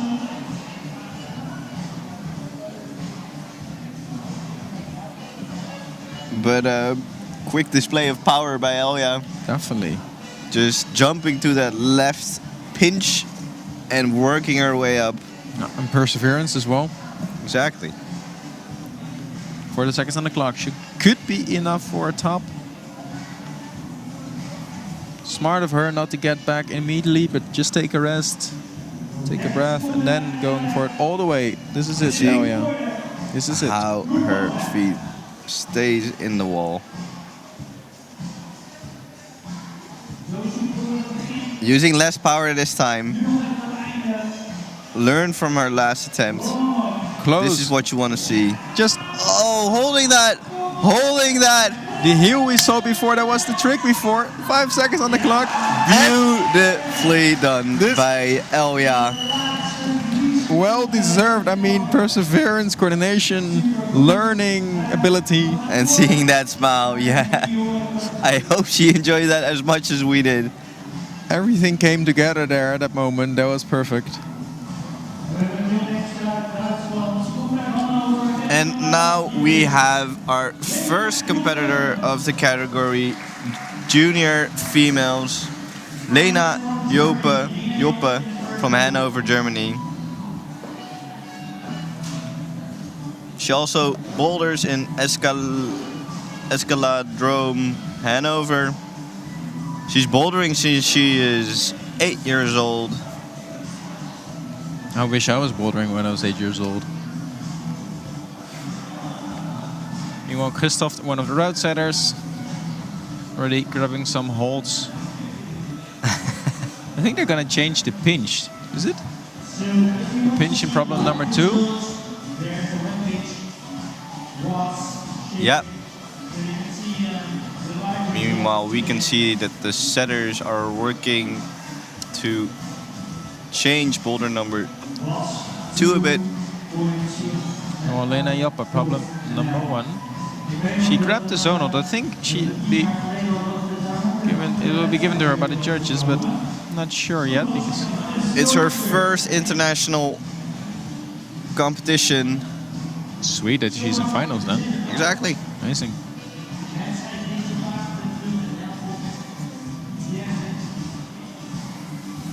Right screen, Debbie Bogart. Working her way through the lovely slab.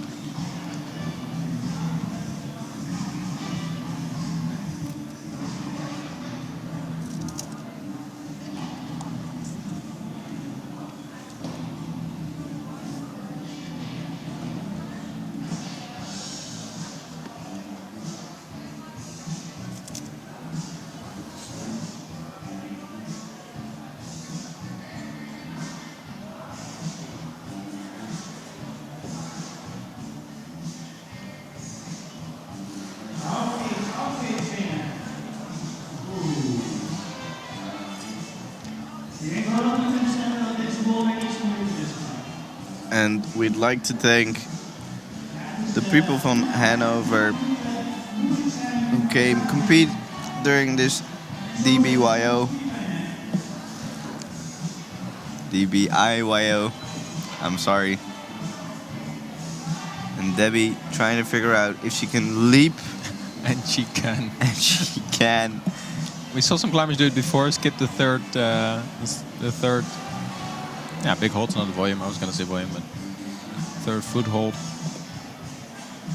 But I think you're in a more awkward position now. You need to put back. She's like now frustrated that she did this. You see the face. She's like, oh damn, what did I do? I think A it's lot one of hip flexibility if you want to throw your leg all the way to the right. And I think it's like, you know, one move gets easier, but the next move definitely gets harder. So, not sure if it's easier method, but it could work. So the whole idea of just going at the boulder step by step doesn't work always. No, but I do like that you can. I mean, you can skip a hold, but it doesn't make it easier. Exactly. That's just. Otherwise, it'd be advantage if you would be tall because it'd be more easy to skip this because you need to reach, as we can see here. It's definitely not easy now. I mean, look at this. You still have to keep your hips in the wall. It's very hard to keep the tension from the right She's foot. trying to put a lot of pressure on her right foot and relieving the pressure for her left foot by pushing. And it worked.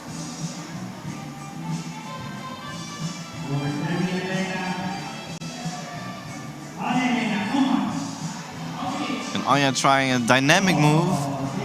I like that move. Nice. Of course you like that move. She doesn't even do it as a 1-2. It's like she does it as a double dyno. Yeah. I think it can be done. It's a very hard compression move if you want to do it like that, because the left hold It's really bad. is really bad. So it's really slopey. slopey. So that's a lot of bicep that comes in hand with that move then.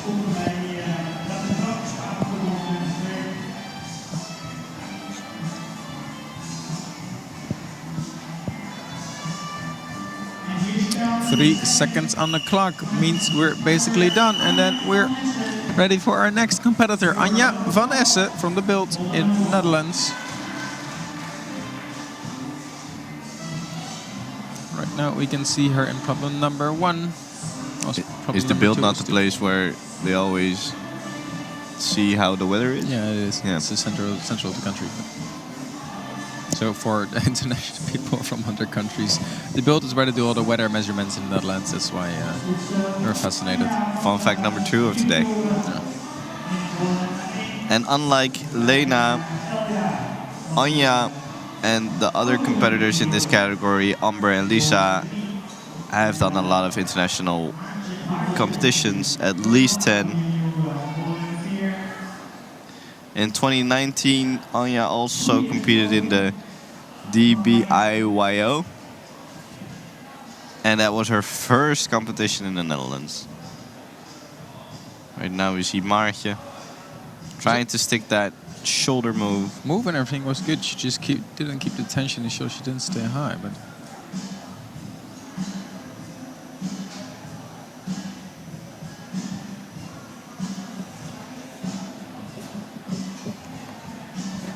and we hope everybody slowly but surely waking up, tuning in,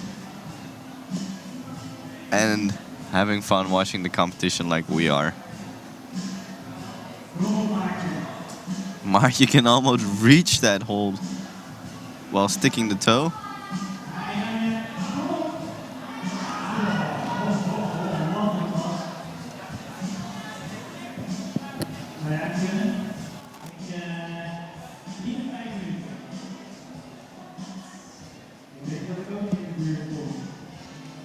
Elia in problem number 3, using the left micro hold to push off on, but seems to have been enough. And first to last hold, just has to reach, and she does it, and she's actually on a roll, Elia. Yeah. She had zone in problem number 1, I think, and then send number 2, and now sends number 3. That already puts her in a first place, and I think that she already won in her category. But that's not necessarily the case for Anja van Essen. Also trying that dynamic move, but as you can see, that left hold is so bad.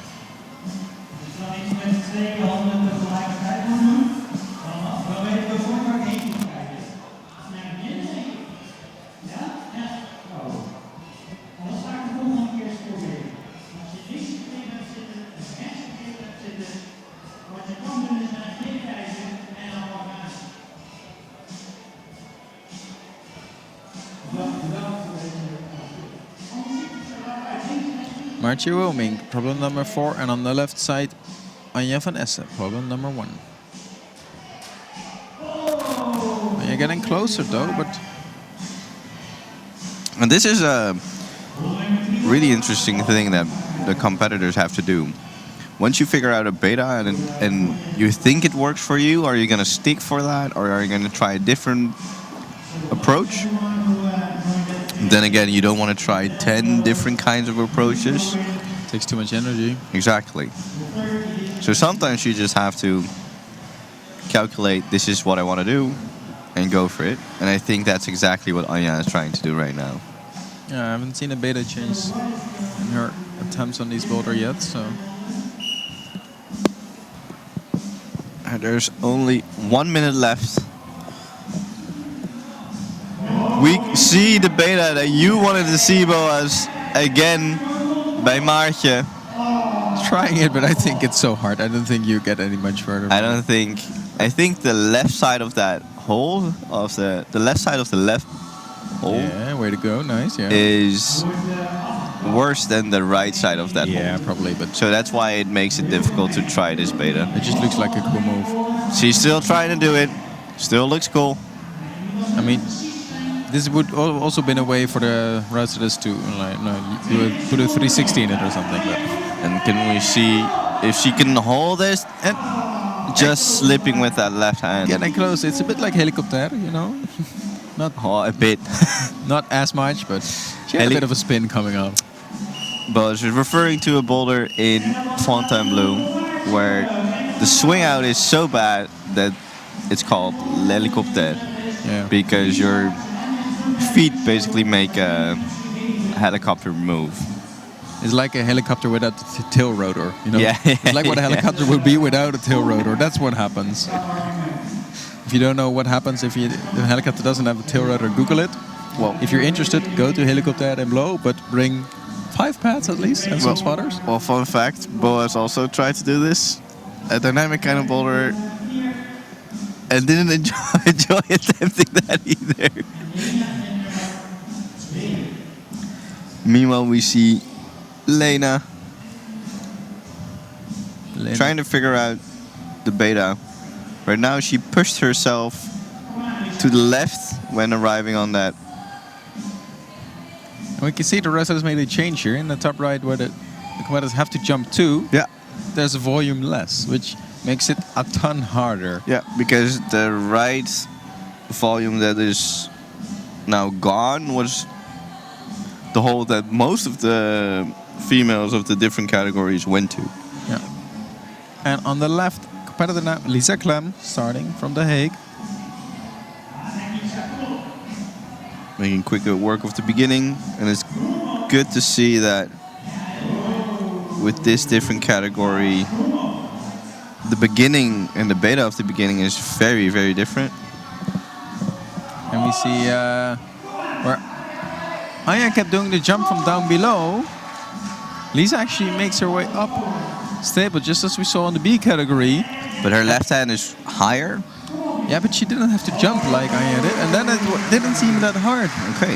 I think the difference was that Aya tried to jump the whole way, and Lisa found a way with the toes. She could reach it with the left hand, the zone hold, and then it required so much less energy to bump the left to this bad sloper hold. Yeah. And before we can hear other people saying that she has a reach advantage, the beginning of the boulder is more difficult if you're taller. Well, maybe that part is a bit easier when you're taller, and that's how route setters want to balance the whole boulder. 2 minutes, 30 seconds remaining. Lena, problem number 2, figuring out the jump. She actually shows she has the impact whilst landing on her right foot, and she stops there. So it actually basically bounces her back in the direction where she came from. Exactly. Rather than moves her over her right foot. And I think that's the crux where she is now not able to move over. Yeah, well, normally people would move over and then hold the second volume, but that's gone right now. Trying to push and pull at the same time with her right hand pulling and with her left hand pushing to stay in the wall.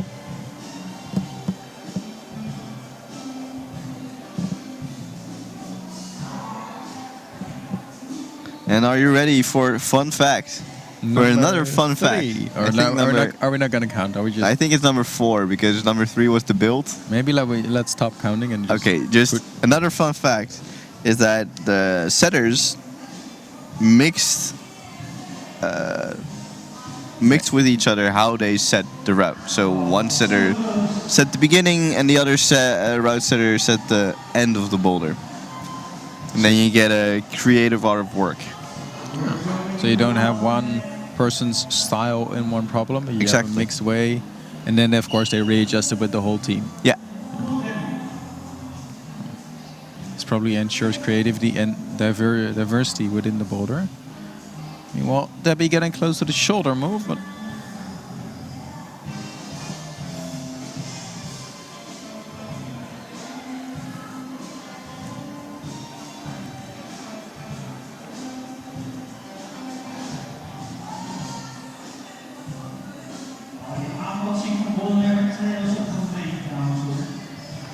Debbie getting close. Actually, the position is good, I think.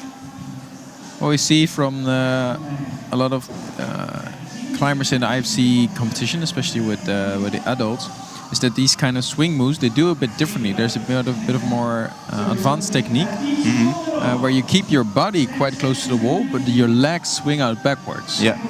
I haven't seen that kind of a move today yet. I think it would really help in problem number 4. Because you keep your body and all, which is nice for your shoulders, but your legs can get you to swing. I think it's quite an advanced movement, which maybe they train in the national team, but... Well, we hope to see it back by one of the competitors. The last competitor of the junior female category is Amber Schiffeliers in boulder number 1. We saw a top by Lisa Clem. And we're curious what she's gonna do. Meanwhile, Anya is trying boulder number 2.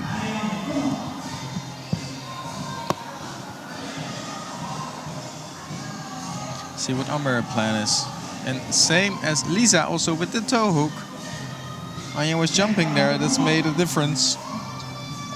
Oh, and as I said, helicopter. Yeah, that's true. No, that's true. This was a spin. I actually thought she had it. Imagine how much tension there is. Oh, and here we see Anya stuck the move. We just missed the jump, but... And climbing fast, making work of it. You see the small foothold has been removed as well. Yep. And the other volume. So I think now you have to go with left instead of right. Oh, and you can see how bad that right hold is. And the right hold has changed. There used to be a different one with a small crimp on it, where they put the heel. Yeah. So we basically have, as you said, a completely new boulder, was only changing to... different intensities. Amazing. Yeah. Meanwhile, Elia stuck the move.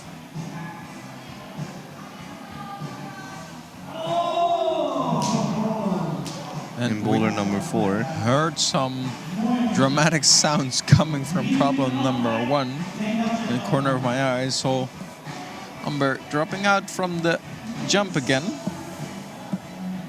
Here we're focused. Oh yeah. Best track record of her category, youth, female, junior under 22. As George mentioned, the special category created especially for this DBIYO 2022 edition.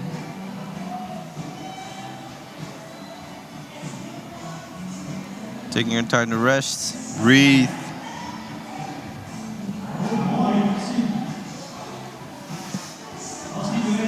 And Anya is already at her same high point as last time.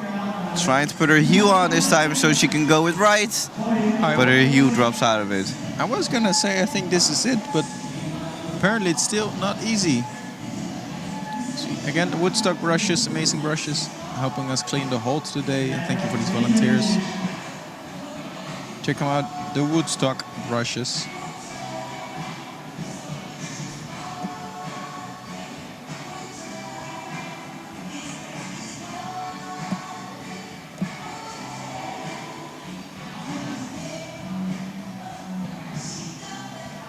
I think she just asked if she was allowed to touch a hold. Which hold is here that you wouldn't be allowed to touch? Or that's in your advantage, which you wouldn't... She's going for that. Holding that with her biceps. But you saw the left hand was underneath and Amber making quick work of that. Made it look easy this way. It's very smart that she put her left hand from underneath, not from over. Which and instead of going for the edge of the left hold, going all the way to the back of that hold. A lot more friction. And we have some inside information about Amber. We spoke to her. And another fun fact, she's very satisfied with her performance if she just has the feeling that for her experience, she climbed as well as she could, and that she enjoyed herself. That's what she thinks is the most important thing. Nice. I love their attitude. Yeah. Well, in different streams, we talked about the whole mental aspect about climbing and bouldering and competing. And I think having fun is one of the most important things. Or seeing the fun in it. I really like that as well in the whole IFC World Cup series, that a lot of people also now. Jesse Grouper in the lead. He's one of the climbers who just smiles all the way, and so many of them say, well, yeah, this route was awesome. It was just an awesome climb. Oh wait, I won, or wait, I got 10th, but it was an awesome climb. You know, it's. I think it's really cool that they can keep this mental aspect so clear that enjoying it is still a really big part of the game. And that's the one of the many things that I enjoy about the climbing community. We all cheer for each other if it's bouldering outside or competing in an indoor bouldering competition.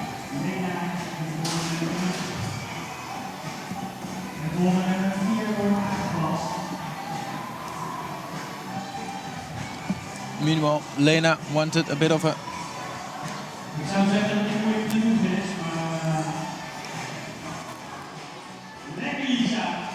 And here we go. Lisa close to the top, but can she finish it? I don't know, all the way to the right, and she does it. Left foot against the volume is the trick. That jam gives her the stable position together with leaning all the way to the right. And now I think Lisa climbed problem number 1, and now top problem number 2, which puts her in advantage to Anja. So it all comes down to what Amber does as well. So interesting times here for this age category, juniors female. Well, Lena Joppa can still get to the podium if she climbs number 3 and 4, and the other competitors have a harder time with these.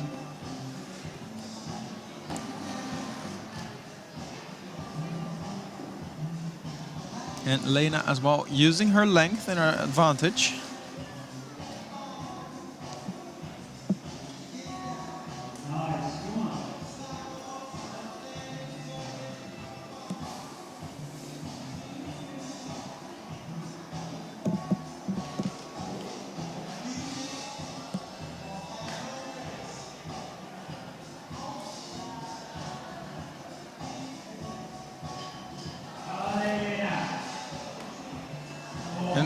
This is where she got close to the zone hold, but I don't expect it counts as one because she touched it, but she didn't really use it to get a stable position. So this is exactly that part we talked about before.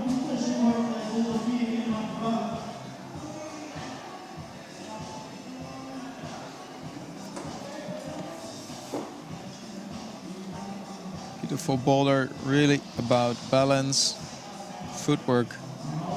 It's actually, we talked about red setters, and one of the amazing things about this problem is that we don't see this much of the climbing again nowadays.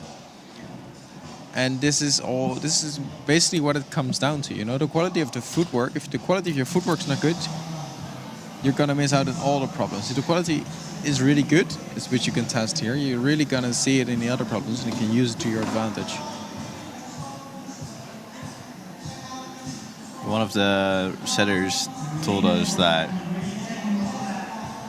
if you have the skill to climb this, it will benefit in all different kinds of styles. You can imagine also even in the running jump, problem number 2, it's a bit late for that, but the way you place your feet and the way you land on them, you use the grip. Yeah. Especially what we saw what Lisa did. She put the heel in the high pinch on the right, leaned all the way to the right, but then the left foot jam against the volume. Knowing where to find a grip on the dual tanks volume is already important. Exactly. And like we said, having the focus and mental stability to believe that you can do it also defines how much pressure you'll put on the hold, and therefore if you're gonna be able to just stand up or not.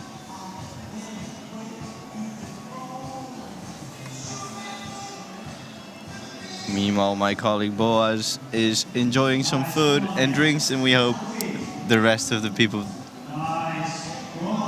at home are doing the same.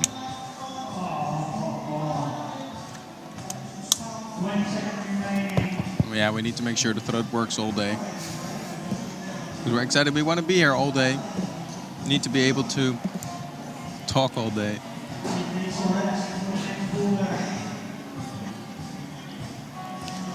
Here we actually see one of the judges approach Lena, I think, about the score of the zone. What I mentioned before, she touched the zone,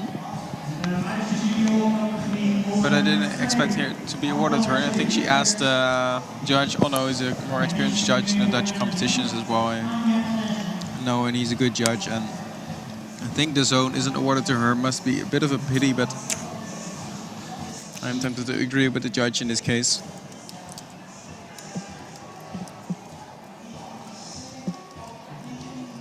Amber in problem number 1. Both Anja and Lisa topped this one. If she wants to be in the race, Amber, then she needs to top this as well. Otherwise, she's in a similar position as Anja is. And then Lisa leads in first place. But you see, she's choosing not to do the crossover. Yep, but fun fact. Here we go. No, she does lean. Yeah, but she pogos way better. She pogos way harder. I think that's the main difference. So it's clear it can be done. Yep. But she doesn't use the swing as much, but she uses a pogo more. Yeah. And what's a pogo for the people who don't know that? The point is where she good. Wait, before I explain, I explain the pogo later, and then Anja's probably bummed out. She wants to put her right foot up high. Not sure why. I think she wanted more stability to move to the end hole. But yeah, pogo, let me explain when we get a better demonstration by Amber. But it's when you use your foot that you're not leaning on the wall to kick, and that kick you use for momentum. Swing. Yeah, for swing. Just like a pogo stick. Yeah, just like a pogo stick. Where a pogo just bounces. Yeah, it usually is a swing, but it can also be used for momentum in a way. Yeah, to definitely. For a small dynamic movement, but this is everything but a small dynamic movement. Yeah, true. Imagine if you're on a campus board, you want to bump up. Yeah. You can pogo just to use it to get up a little bit. Here, see, so that's smart. She leans into it, Anja, and then puts her feet back, so she does have the advantage of the far move, but also keeps the easy part of the footwork on the left side. She has the best of both worlds. Amber is topping.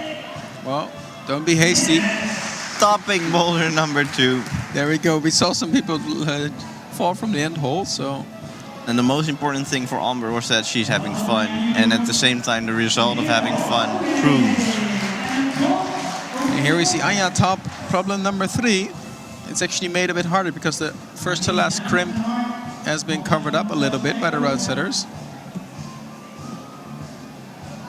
Anja has to move the isolation round all the way to the left, waiting for the last problem. 7-minute rest for her, 2 + 5. 2 + 5. 2 minutes rest, 2 minutes left in this round. Yeah. If I say 7 minutes rest, I might confuse some people. So I just wanted to explain. And then, as I mentioned before, we have an interesting mix-up because we're now gonna continue with the male category, and we're gonna continue with the male category, the Youth B. Just the Youth B, the Youth A, juniors, and under 22 are gonna come later this afternoon. But the Youth B are competing now because their level of climbing, or at least the boulders used, is similar to that of the juniors, the women, or at least to the boulders that are currently in. They're going to be adjusted still. But it's more similar to some of the women category than to the harder men category. And this way the route setters can give them a better set of problems. Yep. And in the next category, we have diversity of nationalities, Belgium, Netherlands, and Germany. Here we can see the results from the under 22 category. Nice spread as well, 2-1-0. And like we already thought, Elja he was doing really well. finishing first.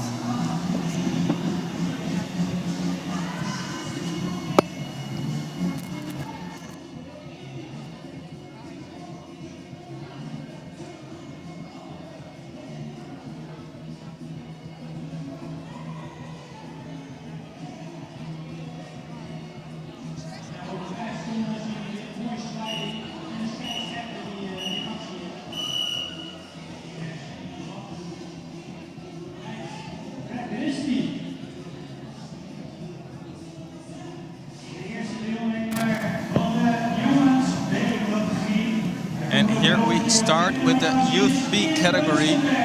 Finn Wustenberg from Belgium.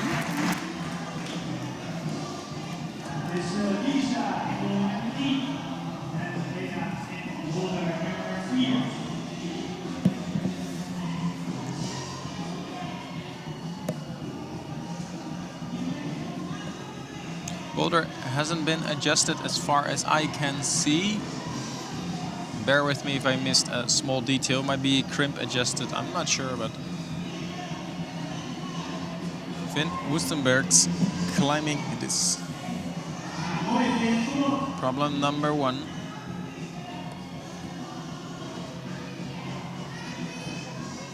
And he's actually gonna go for a jump, it seems. Quite similar to what we saw from Amber, grabbing the left axis volume from down below. Meanwhile, Lisa is making quick work of the problem number 3. One step up. I was gonna say has to put the right foot on a crimp, but the hold has been removed, but doesn't make it a difference for Lisa. Probably a flash attempt, I think.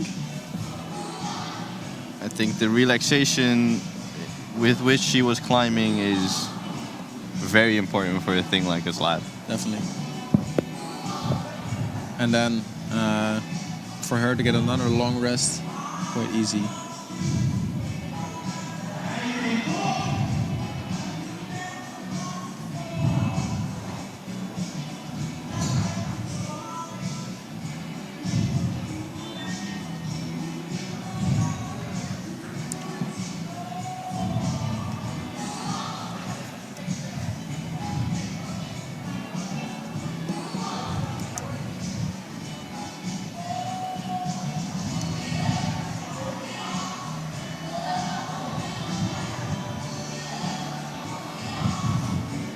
Finn Wustenberg's in problem number 1.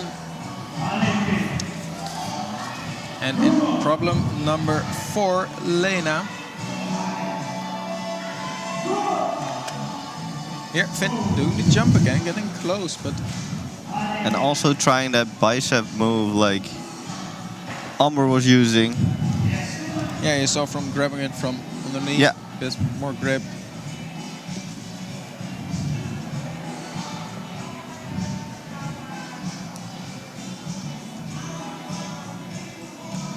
Meanwhile, Lena representing her bouldering gym in Hanover, Germany right now.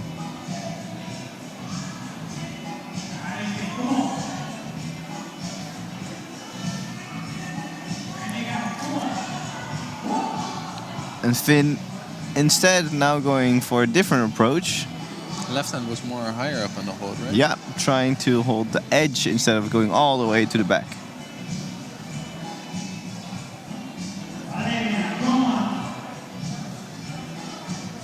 I think Lena is showing some signs of fatigue. And quite understandably, to be honest. Whole round of qualification, now 4 boulders in finals, including a warm-up. And are you ready for another fun fact, boys? Finn, who we can see climbing boulder number 1 right now, is too young for the national team in Belgium. But he hopes that next year that he qualifies.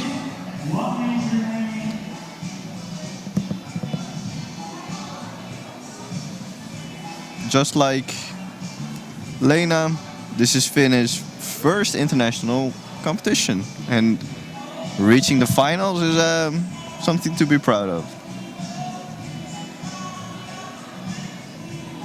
Yeah, really cool to get this experience. I mean, that's all what this event is about. I mean, it's not an official World Cup, or at least World Cup circuit event of the IFC, but it's a chance for also for non-official team members of a country to be able to learn how to compete.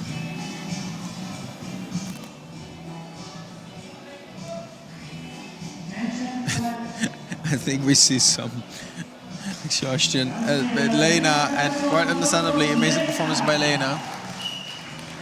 Just proves how much she has given during this competition. Yeah. Hats off to Lena. Really nice to see. And then in the Youth B category for the males in the middle screen. Brik Middelburg from Monster in the Netherlands is up for climbing this problem.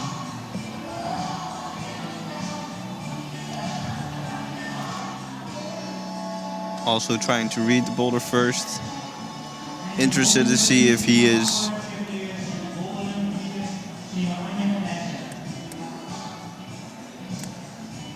going for his shoulder, the bicep move, or if he's going for a static approach.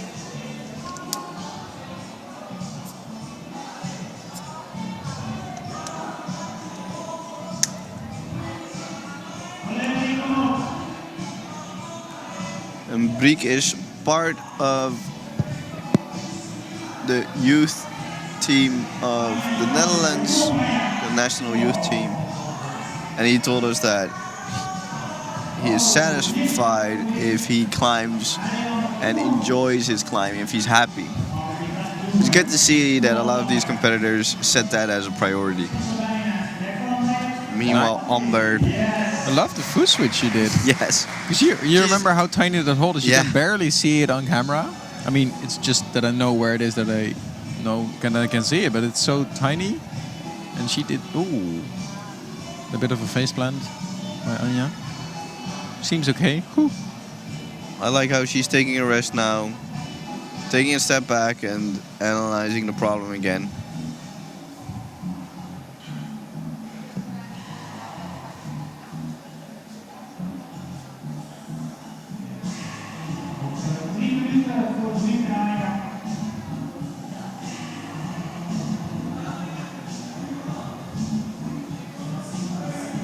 Shaking everything out. And there's also a hold missing this time with this boulder. Normally in the other categories the left hand hold was in between the left toe and the right hand. Now you have to match the left hand at the toe. And second thing, just before the zone hold is changed as well, it's now a sloper. The crimp is gone. Oh, We're gonna see, yeah. When you said a different hold, I was like, oh yeah, right. But then you mentioned a different hold, so it was fun. So 2 holds changed. well, that's why there are 2 commentators. Yeah, we don't do many. We don't do more than 2 changes per boulder. Brik tries a very different approach, and it works for him. And how freakishly strong! He just holds the end hold with a pinch. Brik Middelburg, topping And problem topping number 1. the boulder. That pinch on the last move. Yeah. Damn. Great display of strength by Brik. Well-deserved rest for him now. So, in the left side of the screen, where the brusher is brushing, you see the hold above the shoulder hold? Oh, that's a different hold It's now. now a sloper Yeah. dual tax hold. You're right. Used to be this nice, cozy crimp. Now cozy it's, crimp. Now it's a bad sloper. I know some cozy climbers, but I don't know a cozy crimp. Oh, you just met one. Who was there?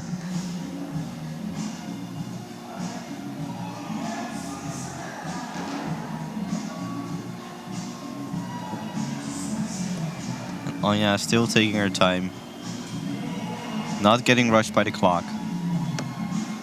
And recharging her energy. The time 1 minute 10 seconds should be enough for 2 solid attempts with a good rest, but somehow she doesn't seem to get as high as we saw with the other climbers.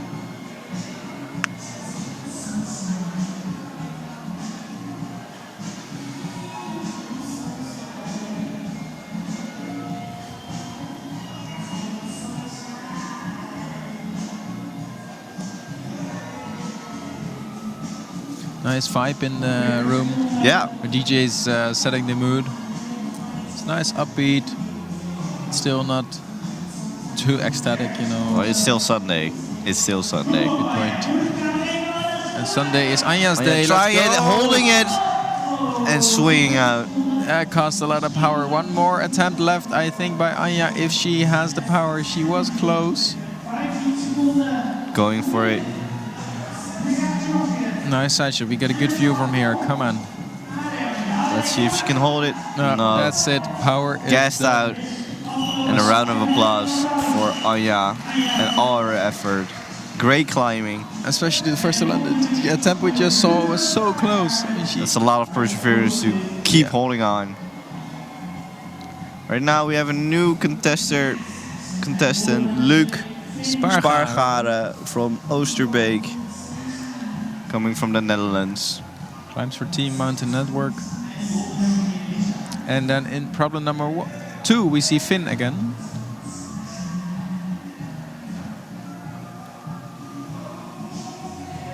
And this is Luc's third international youth competition. Coming very high with that jump, already reaching the top side of the left hold.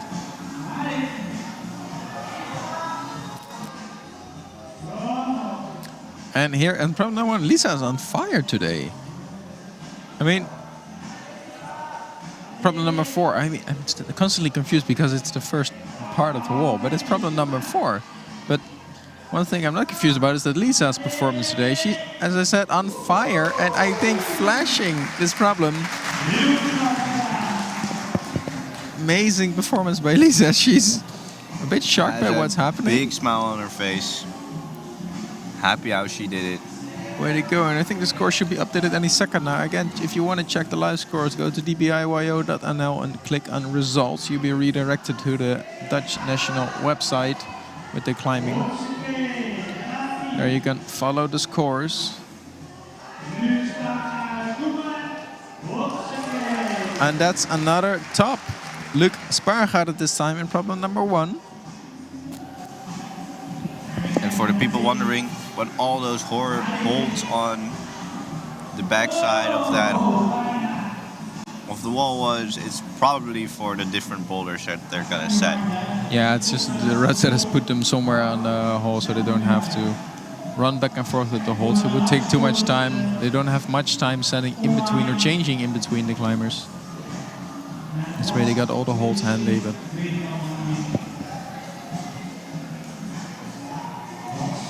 amazing volumes by Simple. They're so nice. Dual text, purple has friction, white doesn't. You can do so many things with them. We've seen like Christmas tree setting, but technical slab, serious overhang. They're always fun to climb. Beautiful movement by Finn. Holding the right bad pinch. Trying to put his right heel hook on. And just slipping from the end hold.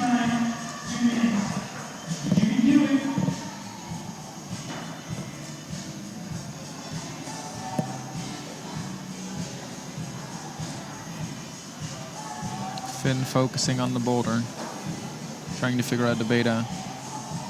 He was actually close to the end holds, just one move basically removed.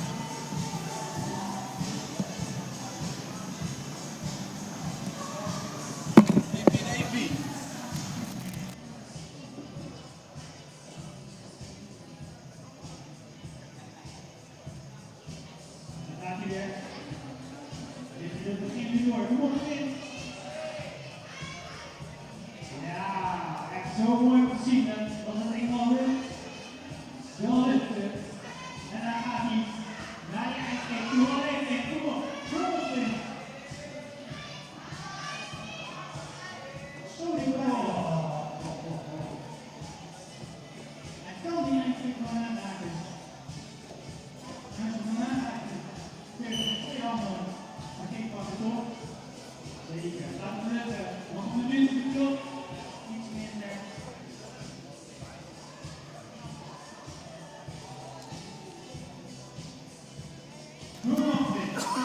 So yeah, whilst Finn is climbing, we are here with one of the head route setters of today, Michiel Nieuwhuizen. Michiel, thank you for joining.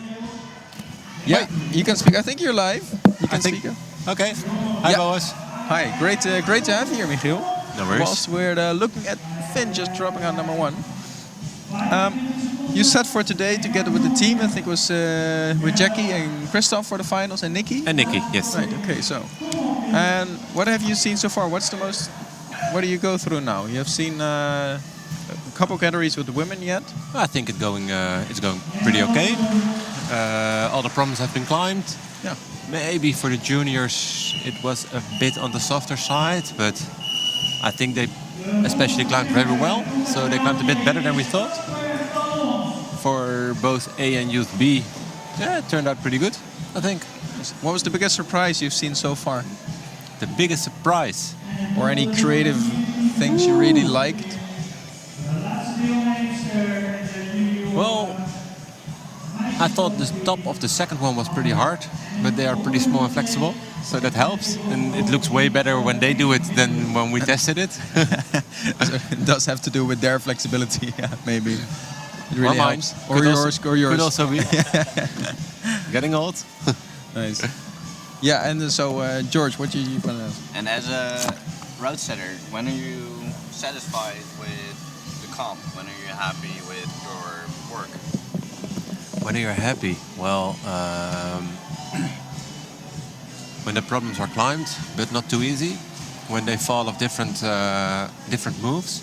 So, for example, we're watching the first of the B category now. It has two plates they can fall off, maybe 3.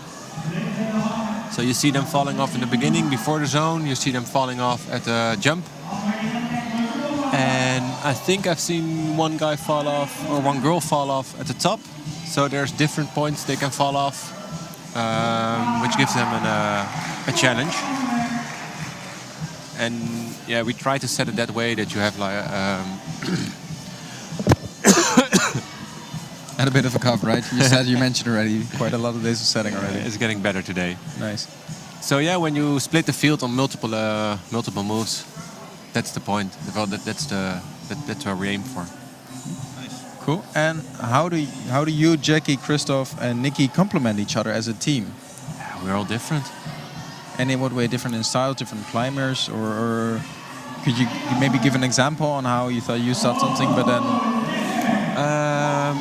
Well, for example, what we did, we had a few problems that one setter did half of the problem, and another setter did another half of the problem. For example, the one we were just watching with the number 1, Nikki said the first part, and I said the second part. So you see, like the first part is pretty technical. Yeah, and you disliked it, hip flexibility and all, and and the first part.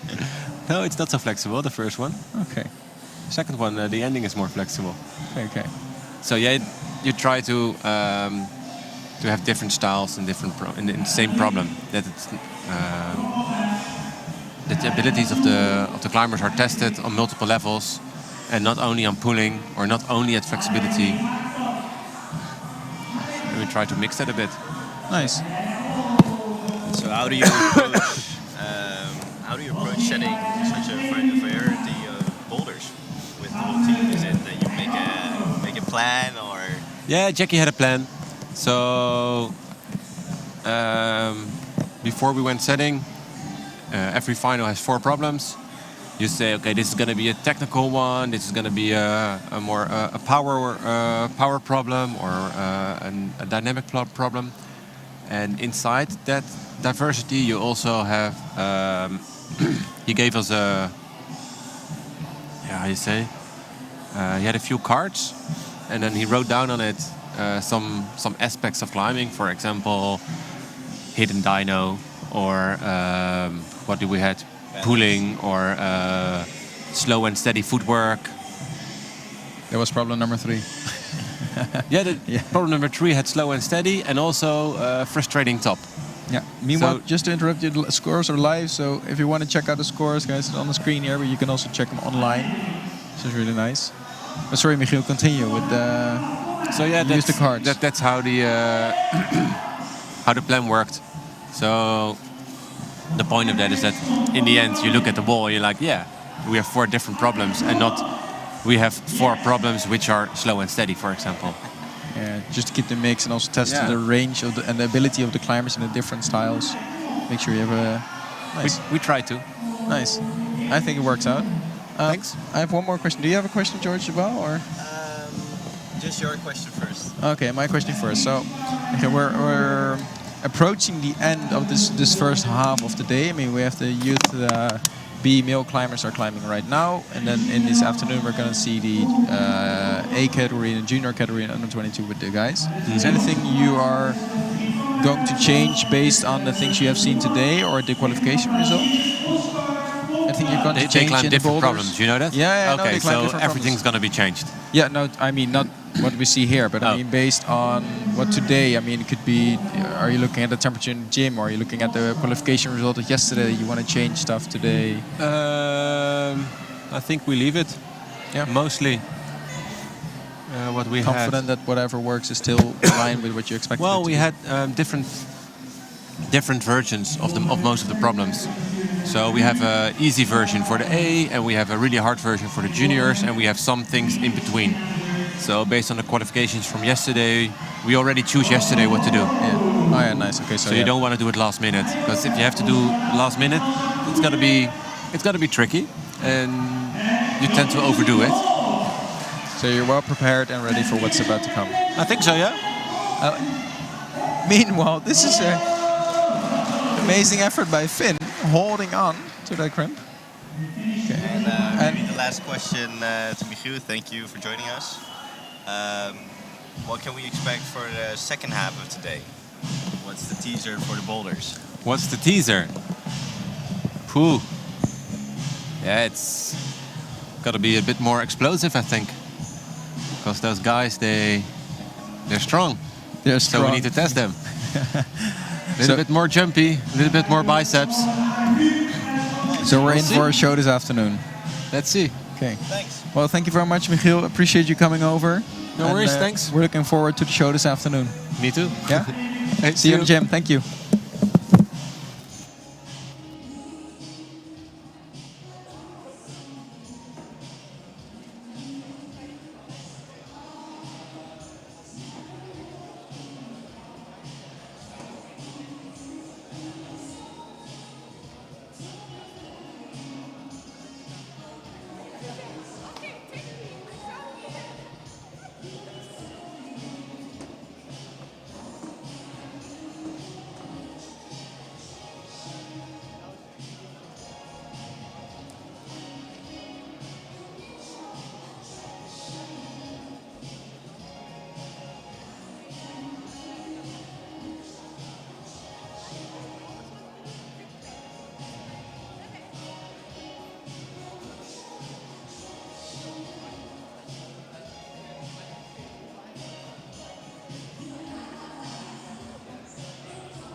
Well, that was Michiel Nieuwenhuizen, head route setter in this gym, head coach of the Dutch team, and Experienced climber. experienced You can climber. check out his Instagram for his latest travels to South Africa. Yeah, to the Rocklands. And like he said, what we can expect in the afternoon is a lot more biceps, a lot more explosions, and we'll hope you guys will join us as well. But this part of the comp is not done yet. We're focusing on the Youth B category here. Exciting times. And we're not done with the juniors as well.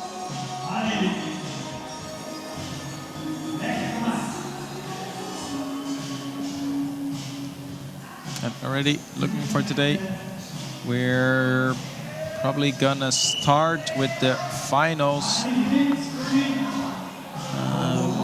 Isolation zone closes at 1:30, and we're gonna start again at 2 p.m. Meanwhile, Luke was trying his best to throw himself to the last hold. Yeah, so Michiel elaborated with us that they actually thought the end of this problem number 2 was quite hard, but you see some proper tops and strong climbing.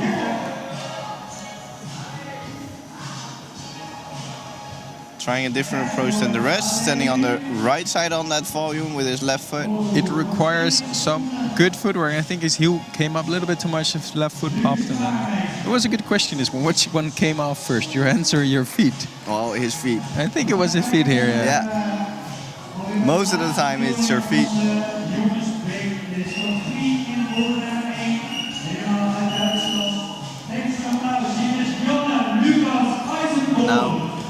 And their last climber starting in the Scandinavia Youth B males from Germany, Hanover, Janne Lucas Eisenkolb.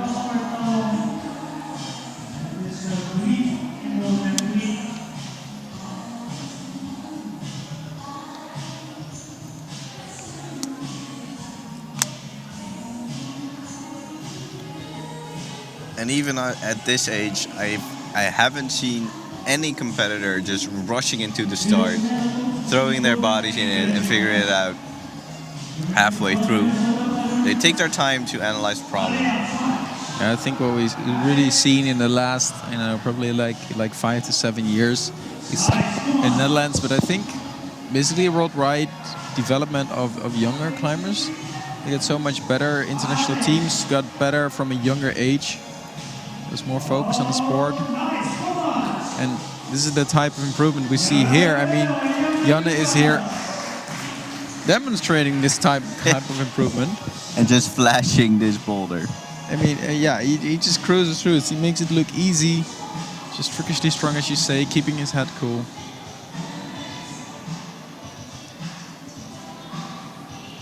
And Casper on problem number 2. And just finding his way through the boulder. Like we said, the younger kids nowadays are so good at these coordination moves. They've grown up with this kind of style being part of climbing, while the old generation, without saying that people are old, are not used to it as much as they are. Here we see quite an easy top of, at least easy part of the last move, Casper. An inspiring ankle hook that he used on the left side of his body. Yeah, not sure if I always really enjoy those movements.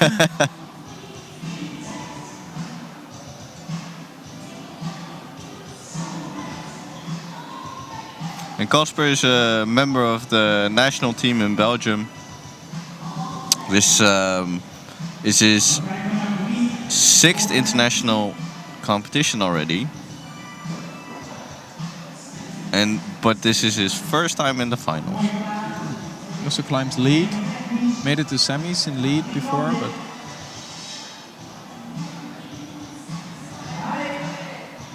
and here we see Briek.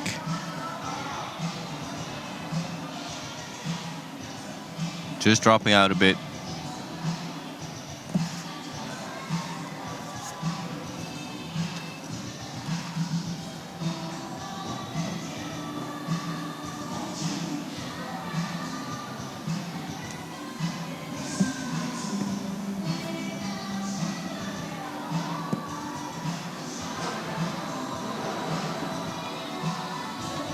all eyes focused on the slab.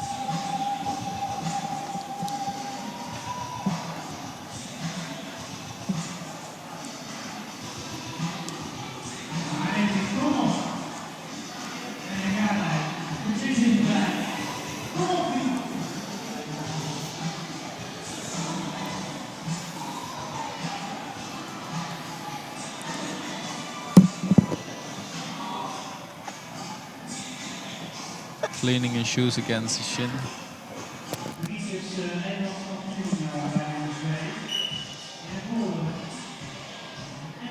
Didn't bring a choke back, but it does have his left middle and ring finger taped together. Hope it's okay. Seems like taped quite sturdy, so probably needs some support there. Russia doing his work. And he's going at it again. 30 seconds on the clock. He knows his way through the beginning now. Yeah, it's like a walk in the park, basically. You can see how easy it is if you learn. You often hear climbers say, it looks so easy, but the amount of experience and hard work that resides in that fluidity. That's what he shows here. That's exactly what he shows here. It's a lot of training to make it look that easy.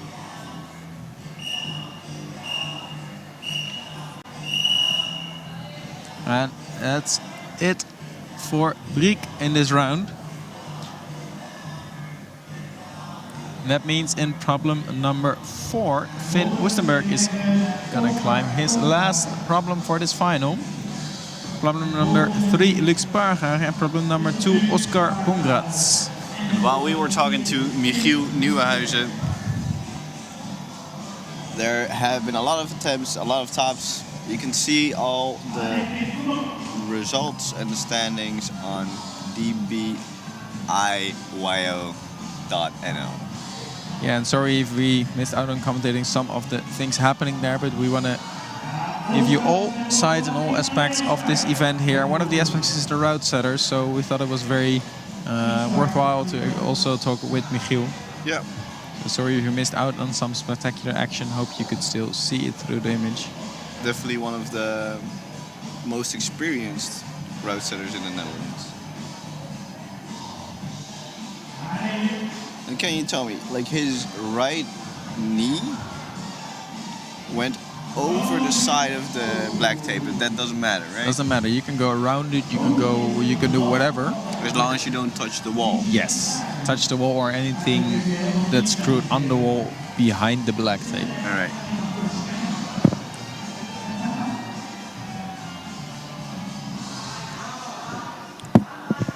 This time ready with a chalk bag, and we see Oscar here. a top by Oscar. Nice top.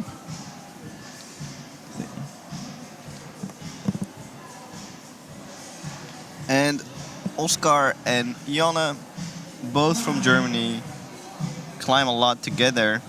They train together.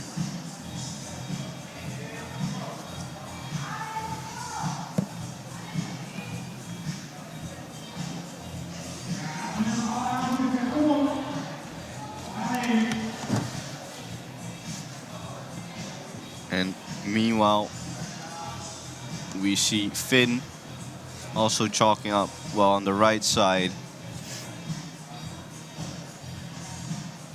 We see Luc chalking also up midway the boulder.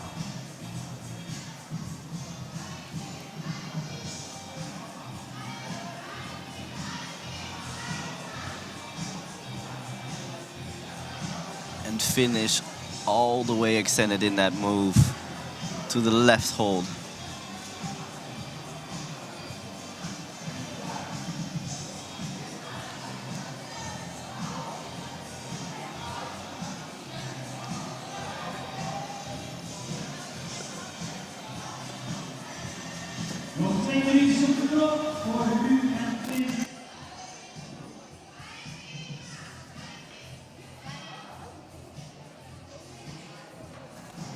And stay with us. We're about to interview some previous climbers. I think Amber and Lisa are on their way to us.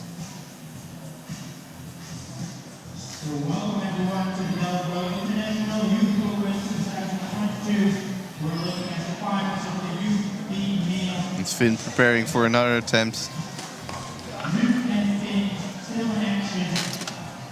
Hopefully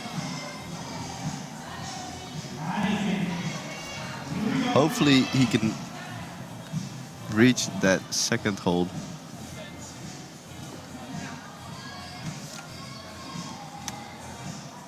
And if you hear some background noise, we're just preparing some chairs and seats for some of the climbers. So excuse us for some background noise, but we'll be right back to you with an interview of some of the climbers from the junior category. While Boaz is setting up the interview, we still see Finn trying to climb boulder number 4.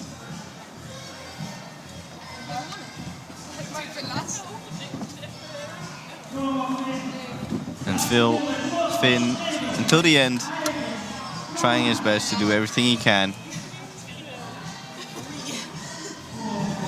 And almost reaching that hold, but you can see him, his skin is hurting, but he's not giving up. A lot of perseverance that we can see from him.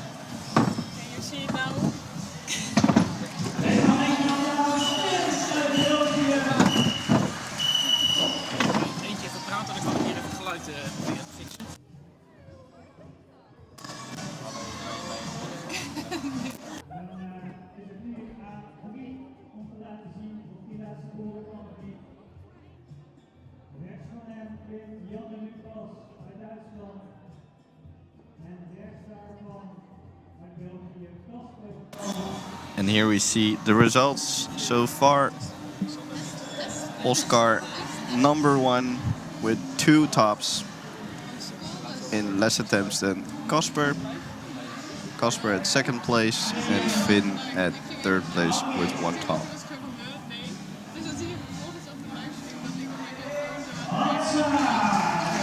Well, Janne is performing and reached the top in boulder number 2. And while we see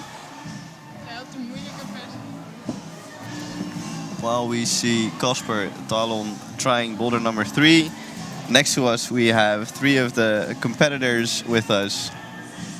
Lisa Klem, Amber Schiffe-Leers and Evie Loof. Hi, welcome. Hi. Hello. So, can you introduce yourselves real quick so you recognize the voice, because they cannot see your face, of course. Okay, I'm Lisa Klem. And? I'm Amber Schifleers. I'm Evie Loof. So try to recognize their voices. So, Lisa, let's start. You had a really good round. We actually we enjoyed all the climbing. You were laughing after the last boulder, like, okay, no, it went very well today. How did that feel? Yeah, it was a pretty nice round. I know, I always laugh after the last boulder because then you're done, the focus is gone and you can just relax. So, always laughing. All the stress went out. Nice. Amber, which boulder did you like the most and why? Ooh, okay. Well, that's a hard one. Well, I think every boulder has its move that I really liked, but I think in total I liked the last boulder. It wasn't like too hard, but it was still like the moves were nice and it's like turning around a bit and yeah, I really liked it. And with the toe hook? Yeah, toe hooks are always nice. So. We really liked your method as well of the first problem where you hacked the big volume. From underneath. Hey, wait, let me. But like the big volume, like in the starting, or yeah, from the X volume on the left, where you just like really grabbed onto with it. the jump. Yeah, with the jump. Yeah. Well, first tries I try like to just pinch it or something, but it was like very hard to do it that way. It's very slopey. So then I think my 4th try or so I tried like to hug it, and it kind of worked. So the last try I went for it and it worked. So I'm happy with that. And we saw you check up with the judge if you were allowed to do something. No, I was checking if I got the zone already because I forgot. I forgot if I used it. So. All right. We were wondering what you asked. We were like, hey, Yeah. she asked him out a hole, but not sure. Okay. Evie, how did you feel before the competition this morning? Except from your skin, because that was hurting, yeah, we know. That's really thin. Mostly just excited because I was kind of surprised to be here today. So just really happy I got to climb the school boulders. Nice, sweet. And Amber, we heard that you were satisfied with your climbing if you were just having fun. Is that always the attitude that you have going to a competition? Well, that was not what I said actually, but it's There's always a rough nice. translation we heard. Oh yeah, it's always nice to have fun, and I think if I know from like other competitions, if I don't have fun, I will not climb my best. So if I have fun, and that will sometimes mean I climb good, then I'm happy. Nice, good. Nice to hear. And Lisa, so you won here now, and then in March, I look at Jonas, I think it's 25th and 26th of March, 2023. We have our next edition already, so it's coming up quite fast. You won now this round. If someone is at home now and thinking like, bummer, I wanted to join, I'm going to join then, and they want to win, what would you give them as a tip? I think train really hard for it. Try to be fit. And what's just an important aspect of the training? What's the... I don't know, it depends on the person. But I think just climb a lot. And if you have weak fingers, you need to do more hang training. If you have weak shoulders, you need to train them. Just train what your weak points. And train whatever you don't like. Yeah, exactly. Yeah, I really like to train my weak points. I like things I'm bad at. I don't know why, but All right, and I just heard you say at the end you were smiling at the end of the boulder because then the focus goes away and then you're enjoying it. What do you guys recommend maintaining that focus during the competition? Maybe you saw it on the live stream, but I always have a notebook with me, and I'm just drawing in my notebook because otherwise I can't think about the boulders and think about everything. And now I just think about nothing, and it works really well for me. And what did you write in between? Just nothing. It's just drawing, like stuff.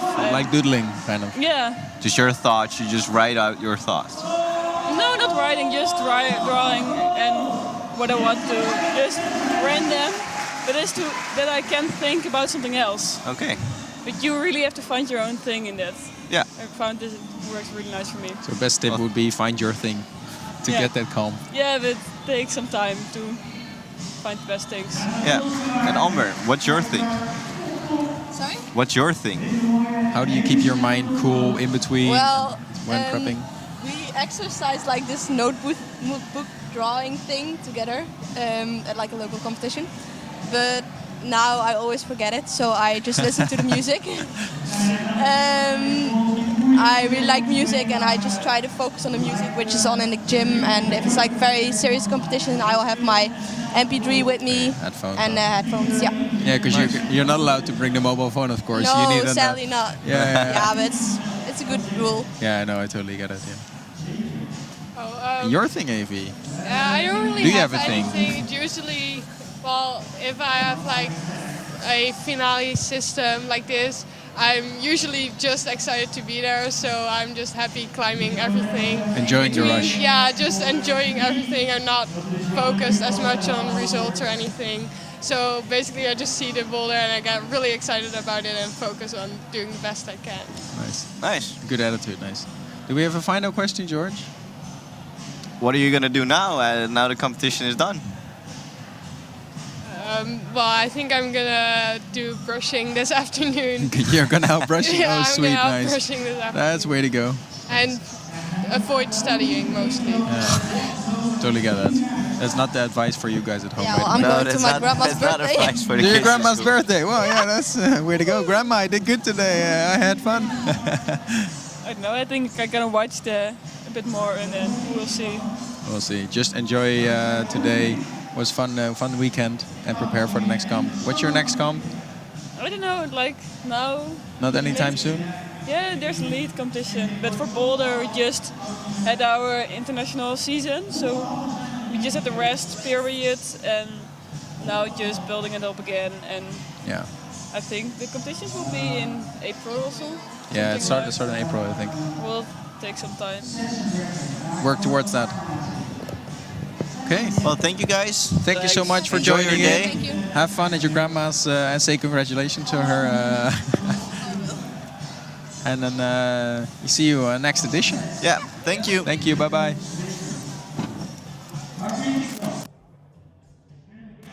And that was our conversation with Amber, Lisa, and Avi. Always nice to talk to competitors like this.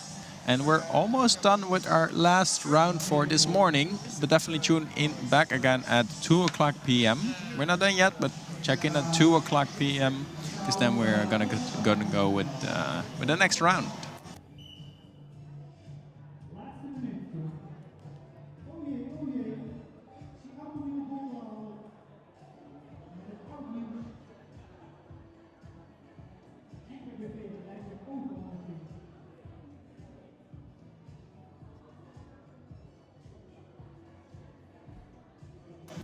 So 40 seconds on the clock, no climbers in the wall now.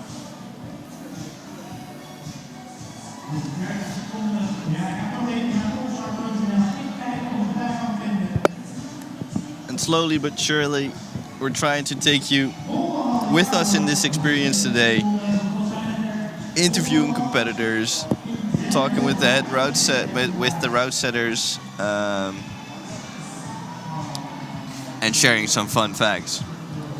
And again, sorry if we missed out on any highlights, but as George says, we want to try to give you all aspects of this competition. And another aspect is also the climbers, winners, but also just competitors, people who didn't win. Those are also part of the story which is called DBIYO. And now getting back to the competition, we can see on the left side I'm prepping Casper Talon. brushing all the holds. Janne in boulder number 2.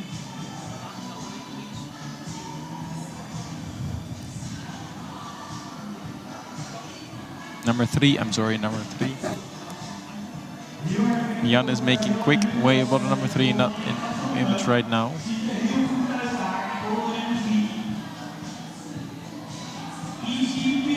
And just Meanwhile, just missed it. Jan is making easy work of problem number 3. I think it was a flash. Smiling, and now he's got 9 minutes rest. Happy with his results. And he's holding it with one arm. I think it was only 2 fingers even, maybe 3, but great effort by Casper. Okay, now what's he gonna do? Left hand on. Yeah, so this is a zonal frame, definitely, that's for sure. He moved on, used it, and now he just needs a little bit of power in his left shoulder, but trying to match. Just missed it. Just barely misses it. Yeah.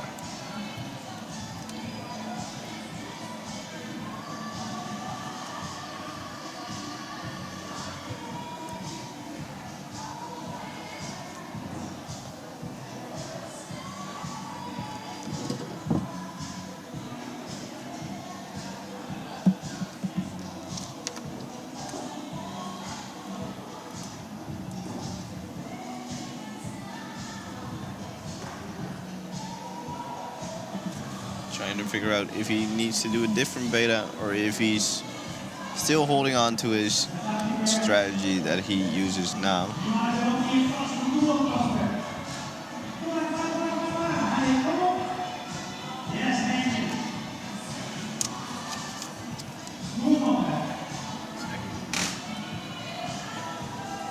And he now goes with his right hand first. A lot of strength in Casper. And changed the beta and it works. Yes. Worked for the better. He changed what he think needs to be changed. Great insights by Casper. And a great pop as well.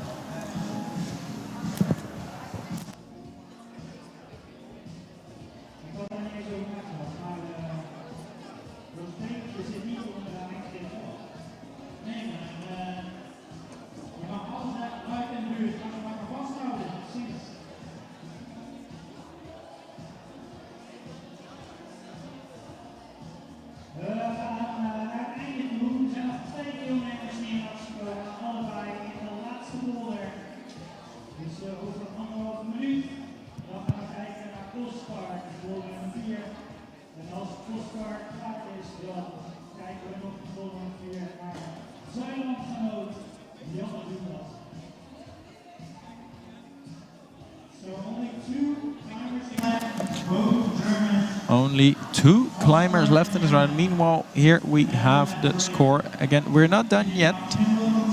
2 climbers left, Oscar and Janne, both in problem number 4. So it all depends on their score, which means I think Casper is sure of a podium place here. 4 tops, but he needed different attempts. Only Janne has 3 flashes so far. Will he flash problem number 4? That's what we're about to see. But first, it's going to be Oscar who's going to try the problem. 30 seconds. We have to wait. And after these climbers, we're going to have a small lunch break where we also still have the podium prizes. Yeah, so we're gonna, after the climbs, we're gonna have the podiums and small lunch break, and then at 2 p.m. we're gonna continue with the youth A, youth junior under 22 category, the category especially created for the DBIYO.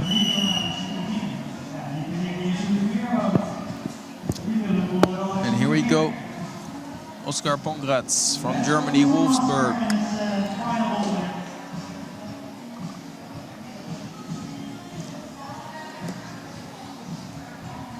Climbers choking up again. Chokes sponsored by Rock Technologies and Unparallel. Thank you for sponsoring this event at DBIYO 2022.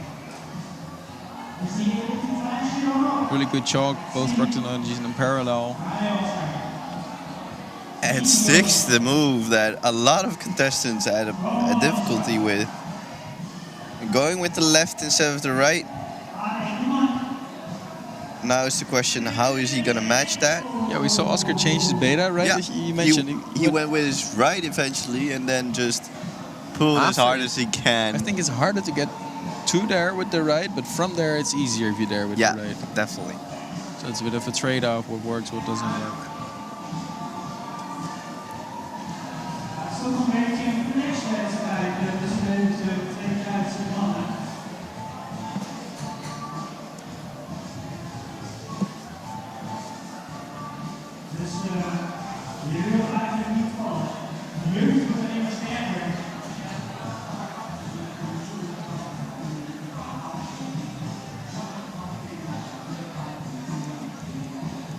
Minute 30 seconds on the clock.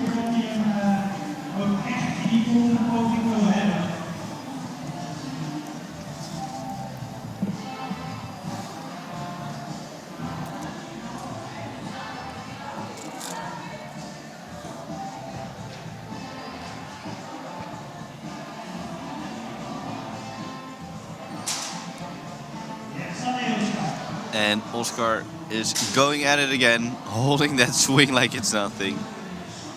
And is he gonna go? Yes, he wants to go with his right hand. Chalking up. And that second hold, as you can see, is a bit worse than the first one. It's actually quite good hold that he's holding right now. He wants to go with right. Trying to figure out what he has to do with his legs to get with his right. Wanted to try a different beta, but as you said, boys, going there takes a lot more energy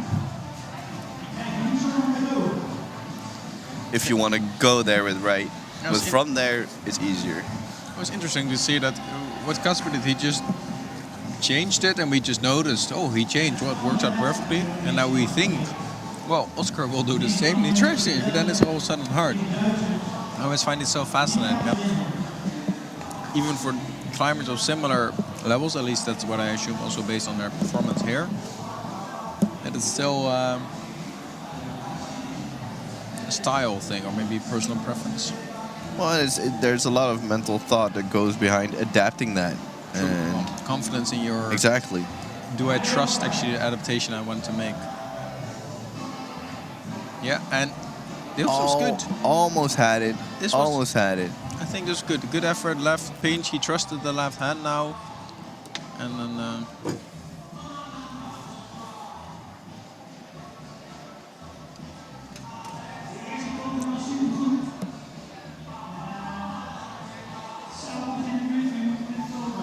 a bit over 1 minute left on the clock for Oscar.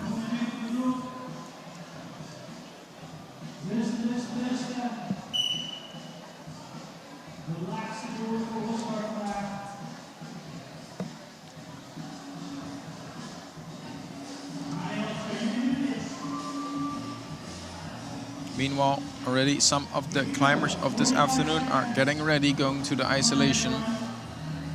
I think isolation will close at 1:30 p.m.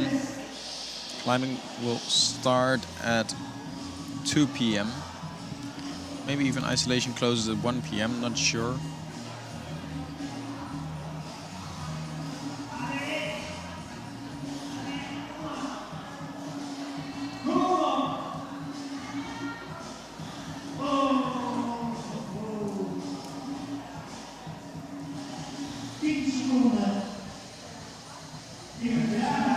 Sadly, no send for Oscar, which is interesting for the score because he could have been in first place by now, but sadly wasn't able to top this.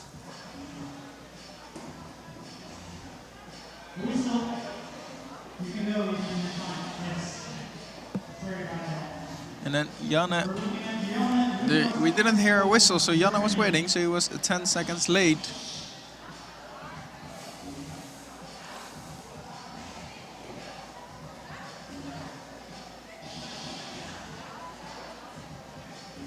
Let's hope he tops it and doesn't have any disadvantage for starting late.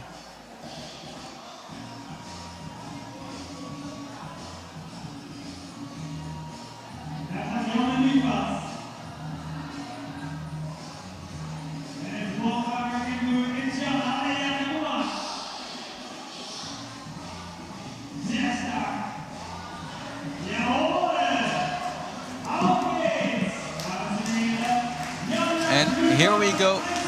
Janne Lucas Eisenkop tops problem number 1 in a flash attempt. And that is the end of climbing for him. That concludes his climbing in his final. That means, And I think I think also that means that he flashed all the boulders. he did. Flashed for, yeah. Probably Rosetters were like, it's maybe a bit too easy, but based on the scores of the other competitors, it was quite good. So I think he's the, yeah, he was the best today. So Yeah. it's fair that he's won.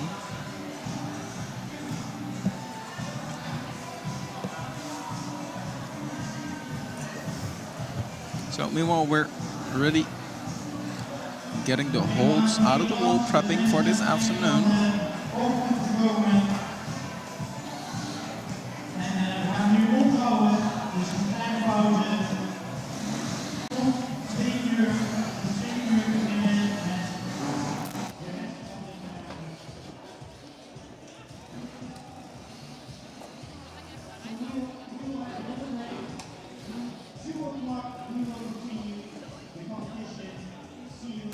Meanwhile, we're prepping the gym for this afternoon. Results will be official in a little bit. We have to wait the final round.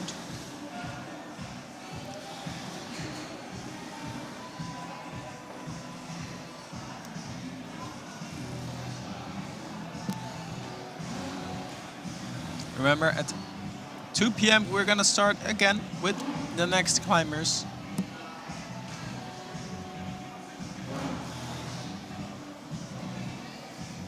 And wait with us a little bit, we're gonna see the scores and the competitors who have the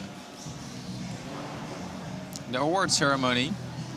And here we see our final result of the Youth B male category. Oscar and Casper in the 3rd and 2nd place, and as George mentioned already, 4 flashes for Janne Lucas Eisenkop. Amazing performance by them.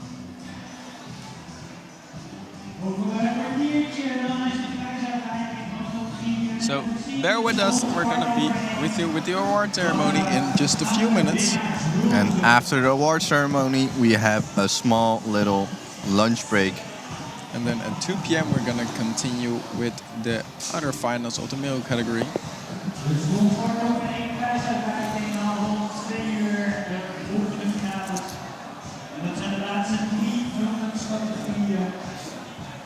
Meanwhile, the route setters, you can see them all with their ladders, adapting the boulders and making the new ones. A lot of biceps, a lot of explosive movements, and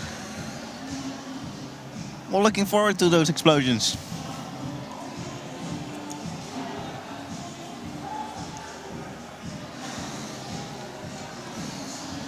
And like Michiel Nieuwhuizen already said, a small little last fun fact before we take our lunch break and we see the podium before that is this week I entered the gym and I saw all the route setters at the main table, at a big table.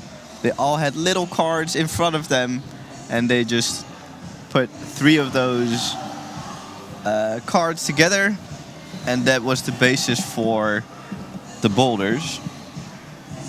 So for example, the 4th boulder, it was supposed to be a jump and slow down. So you had that jump and you had to slow down to get the second part of the boulder, with the third one, it was skate, stop, and no end. Skate, stop, and no end. Yes. What is skate? I think it's actually the second one, where it's the running jump. Ah. And that's why they say skate. Yeah, nice. And then the third boulder it was called balance and friction. Oh, no surprise. Yeah.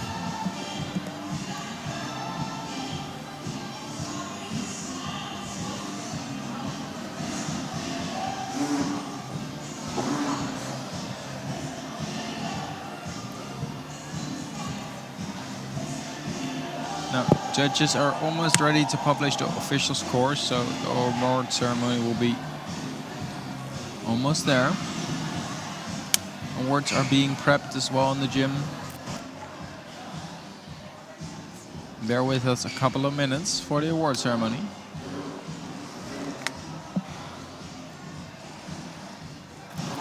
Yeah, right now we can already see a little sneak peek from the boulders that are going to be set for the men. Yeah, I think it's just enough to see that it's gonna be good, but just little enough to see that it's not gonna, give any advantage to people who have seen it already. Yeah. Meanwhile, the huge blue volume is... Oh, it's being taken out. It's being taken out. Oh, and holes come underneath it. What a surprise. It's just like Christmas. How many people are... I mean, you see 4 or 5 people have to carry it. That's how huge that thing is. I think, just to give you an idea, I think you could stand in it with probably 6 or 7 people. With the blue... Yeah, and the huge volume. Definitely, yeah. That's how big it is. Well, I used to do some route setting in this gym as well, and you can also go behind these 3 big, huge blocks in the main wall. Oh yeah, that's big. It's so huge.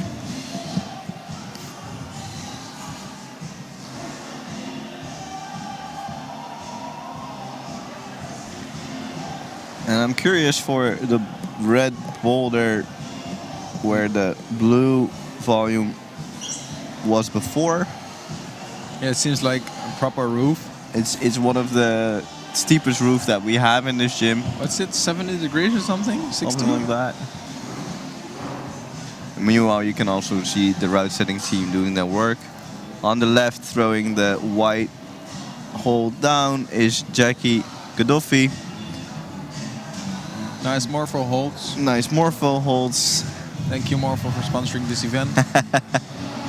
Thanks for Christmas. Thanks for Christmas. And we have Nikki, who's just walking to the red boulder, and now to Jackie, Nikki van Bergen.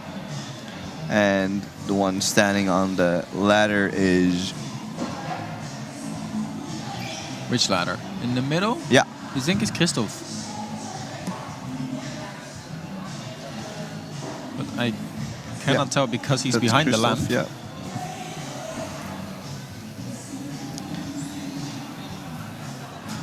And I think there are still 2... Christophe Gazin, also from France. 3 setters missing Christophe. that we're not naming right now. One of them you've heard before, Michiel Nieuwenhuizen. Then we have Jesse Pauw. And he's walking to the black boulder right now in a green shirt. And Don van Laren. Yeah, so the reds, as we mentioned before, so it's Jackie, Christoph, Michiel and Nikki. They set the final boulders and helped a little bit with the qualification boulders. And Jesse and Don set the remaining of the qualification boulders. So in total we had a route setting team of 6 people. Yeah. So it's quite a serious team for this event. So. Nothing was spared on this route setting team and on the boulders. And it was actually what we saw. It was amazing boulders, different styles. The climbers were well tested. It was good on level.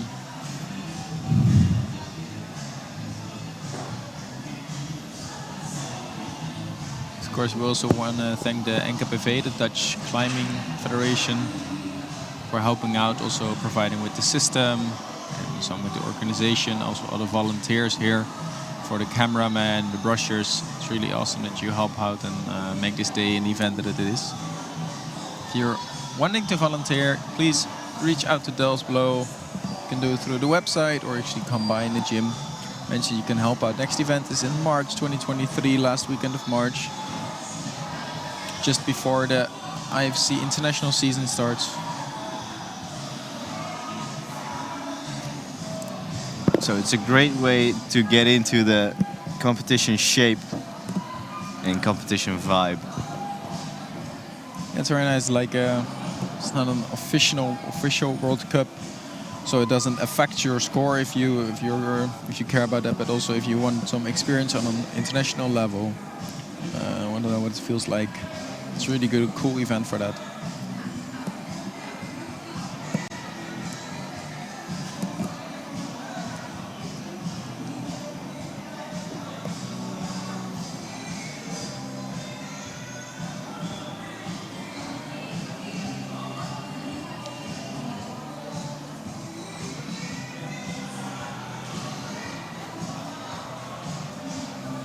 If you're ever in this gym, it's very interesting objects. You can see in the left of the screen is the totem pole. It's a totem pole created by a person who sometimes climbs here. It's based on the style of the Native Americans on the west coast of North America. Is it based on the Native Americans or the On First the style, Nations? the style. First Nations is Canada. Yeah, it's the west coast of North America. The west coast of the northwest coast of the continent of North America. Yeah. So back then there was no Canada and the United States. Yeah, but there are different. True, but it's so it's basically the range from a bit below Seattle to Alaska. You know, that kind of range is more Canada, but it's also where the US is now. So Native Americans, First Nations. But a beautiful totem pole. Yeah, definitely. Don't climb it though. You're allowed to climb a lot of things in this But not climbing the gym, totem pole. but not the totem pole. Tempting it is, but please try and control yourself. Meanwhile, our podium is being set up on the red carpet.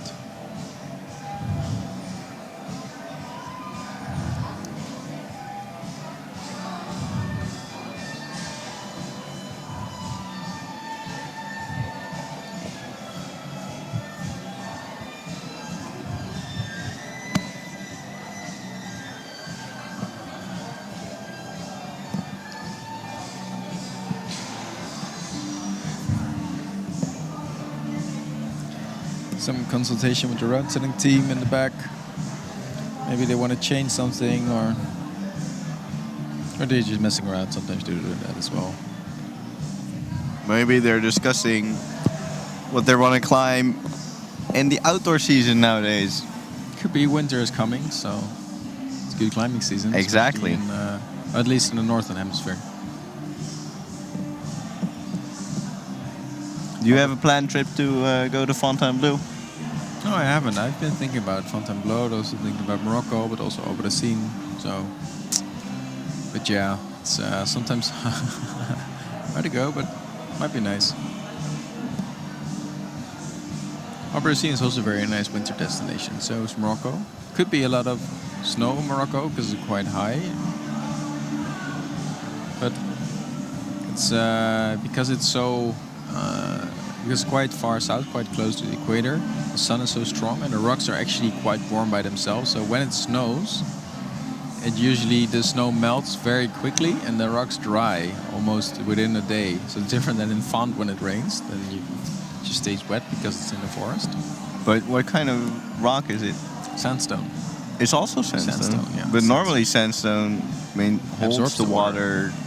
Yeah, but it's very hot and a lot of sun, right? Same as Oberacine. It's also quite dry. Oberacine is also in Spain, you know. Yeah. In the center of the country, so less rain than we have, at least, or less rain than France has.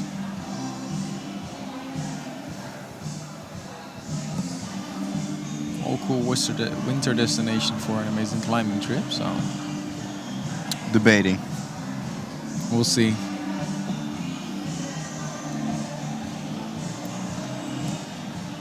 Yeah, and have you heard about Alphane? Alphane. Alphane. The clip from Mello. Yes. Yes, Well, I definitely have. Sean Rabbitoux, if you haven't at home, check it out. Alphane V17 by Sean Rabbitoux. Looks incredibly hard. Supposed to be one of the hardest problems existing in the world. The third V17 opened ever. No V17 has been repeated so far, so that's quite interesting. I think. Yeah. I'm curious to see, because there were some breakthrough lead routes that were first opened as a non-existent level, and they were later even upgraded, not downgraded, upgraded. Wow. So I'm curious to see if any of the three will be upgraded, you know, later to, if somehow some out of this world climber comes and introduces V18. Well, since it's becoming more and more popular, the sport, the limits of the sport are being extended. True, yeah, definitely. But it's, as with every sport, as with every speed record in running, but also now speed climbing, the further the sport progresses, the harder it is to actually progress that line. Yep.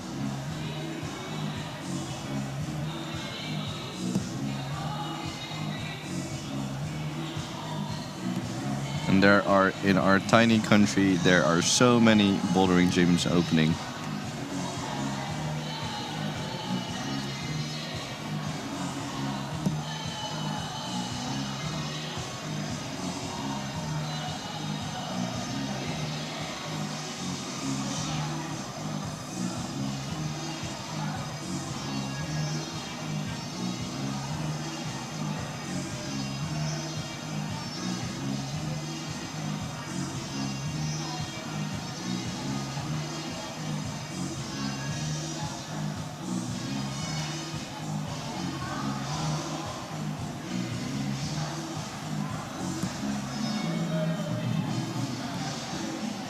Award ceremony should be about any minute now, so please stay with us.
We gaan zo beginnen met...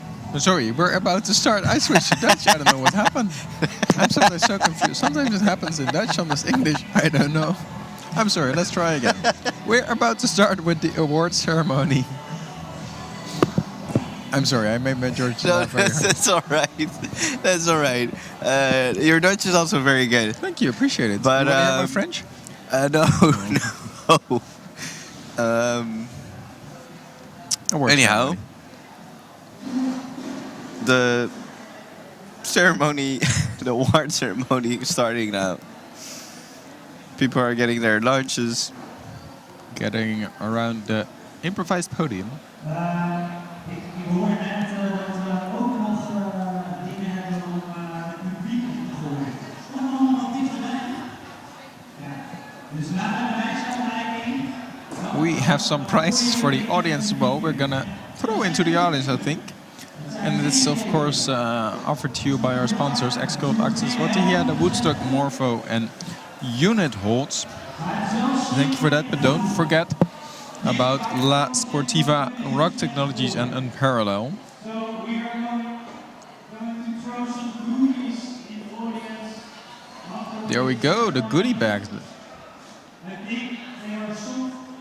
I think we neither make our way to the audience, George. But there, everyone is prepping for this moment, exciting moment. So I just stand on the side to also try and get some goodies for us. No, he's kidding.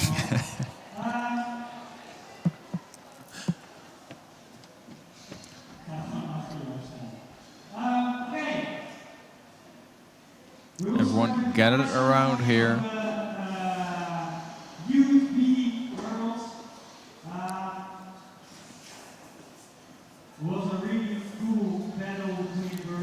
And here we have the... We're going to start with the Youth B category of the women.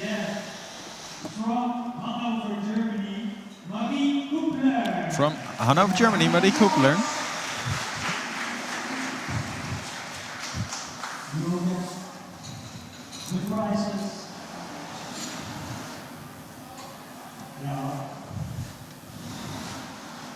With a special award on the second place from Belgium. In the second place from Belgium, Nelle Vermeeren.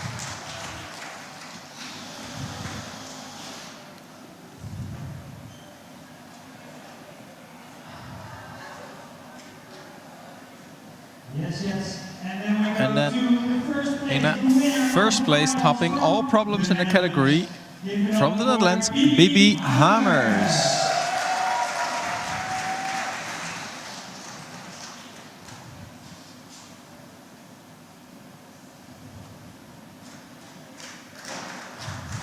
Congrats to her, congrats to all these climbers.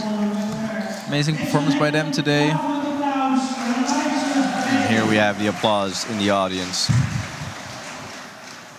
Funny thing with podium spots, there's a difference between boys and girls. The girls hug each other. The boys give each other a box or a hand. Yeah? Yeah. Let's see later. Let's see if it's true. See.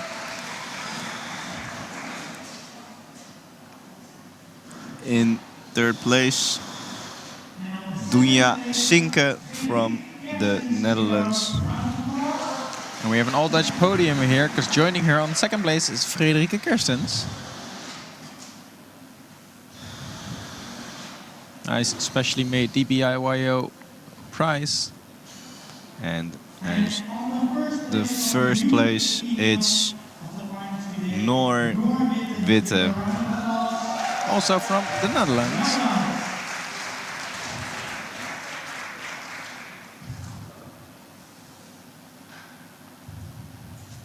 And that's a lot of chalk, I'm jealous. There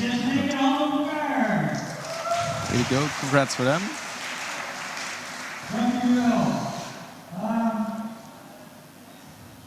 Then we will continue. Want ook in Nederland zo zijn de Nederlanders. Gaan ook de dames junioren. Om de derde plaats waarschijnlijk. Anja van Essen. And with the juniors category for the girls on the third place, Anja van Essen, also all Dutch podium, so she's also from the Netherlands.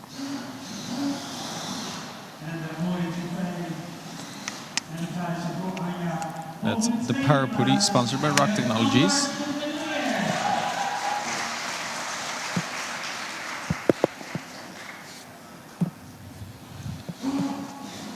And one of our guests from the interview, and second place, also from the Netherlands, Amber Schiffeleers. En eerste plaats spraken we net Lisa Klem. Hey, Box. Kijk, het is niet alles hetzelfde. Kijk, ik pas zich snel aan. Eerste plek, first place for her, Lisa Klem. I do it again. I don't know what's happening to me. I'm sorry. I think you need some lunch in you, man. Probably, maybe a cup of coffee. Yeah. It was an early morning for us, ladies and gentlemen. Late evening. Building up all this in the gym.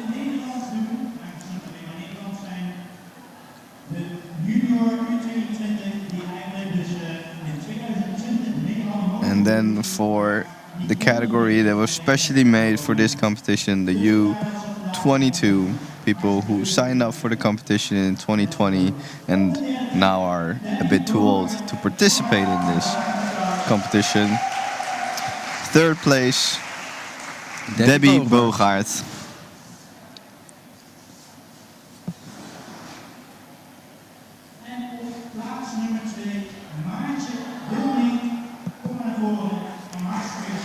And then second place, way to go. We saw her climb very well. Maartje Wilming.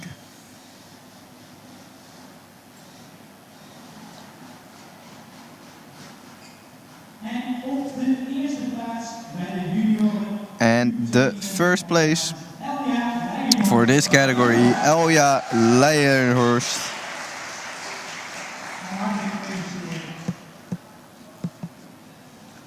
Way to go for her.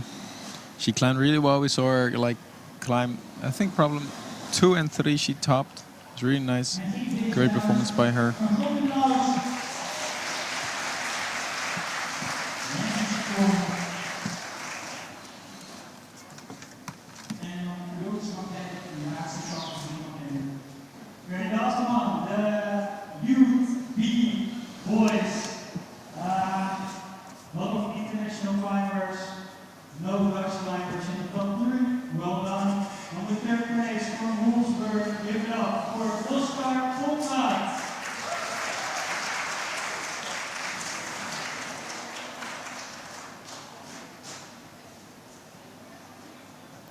And third place in Youth B category, Oscar Pongrads. And second place in the Youth B category, Casper Talon from Belgium. Oscar is from Germany. And the crusher of today from Hanover, give it up for Janne Lucas Eisenhower. And the first place, of course, goes to Janne Lucas Eisenkolb. Okay, give it up one more time for the UP boys. Thanks, guys. You done very well. Goodies. And with that, the podium spots end. Soft goodies. Make sure you can catch them. And we're handing out goodies right now. Throwing them to people. Well, this is hard.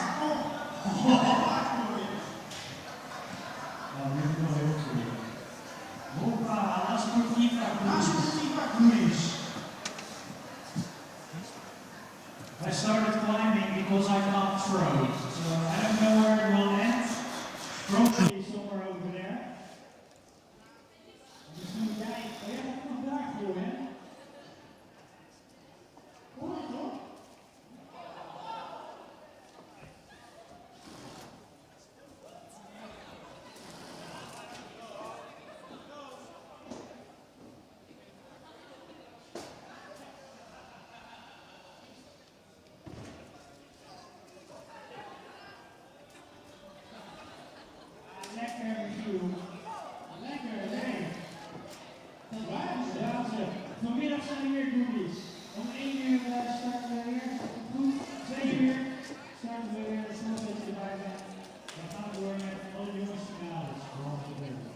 And this marks the end of the first part of this competition. We'll be back at 2. So everybody gets some lunch. We'll do the same. And there's a lot of more boulders and biceps in the following. Enjoy your lunch.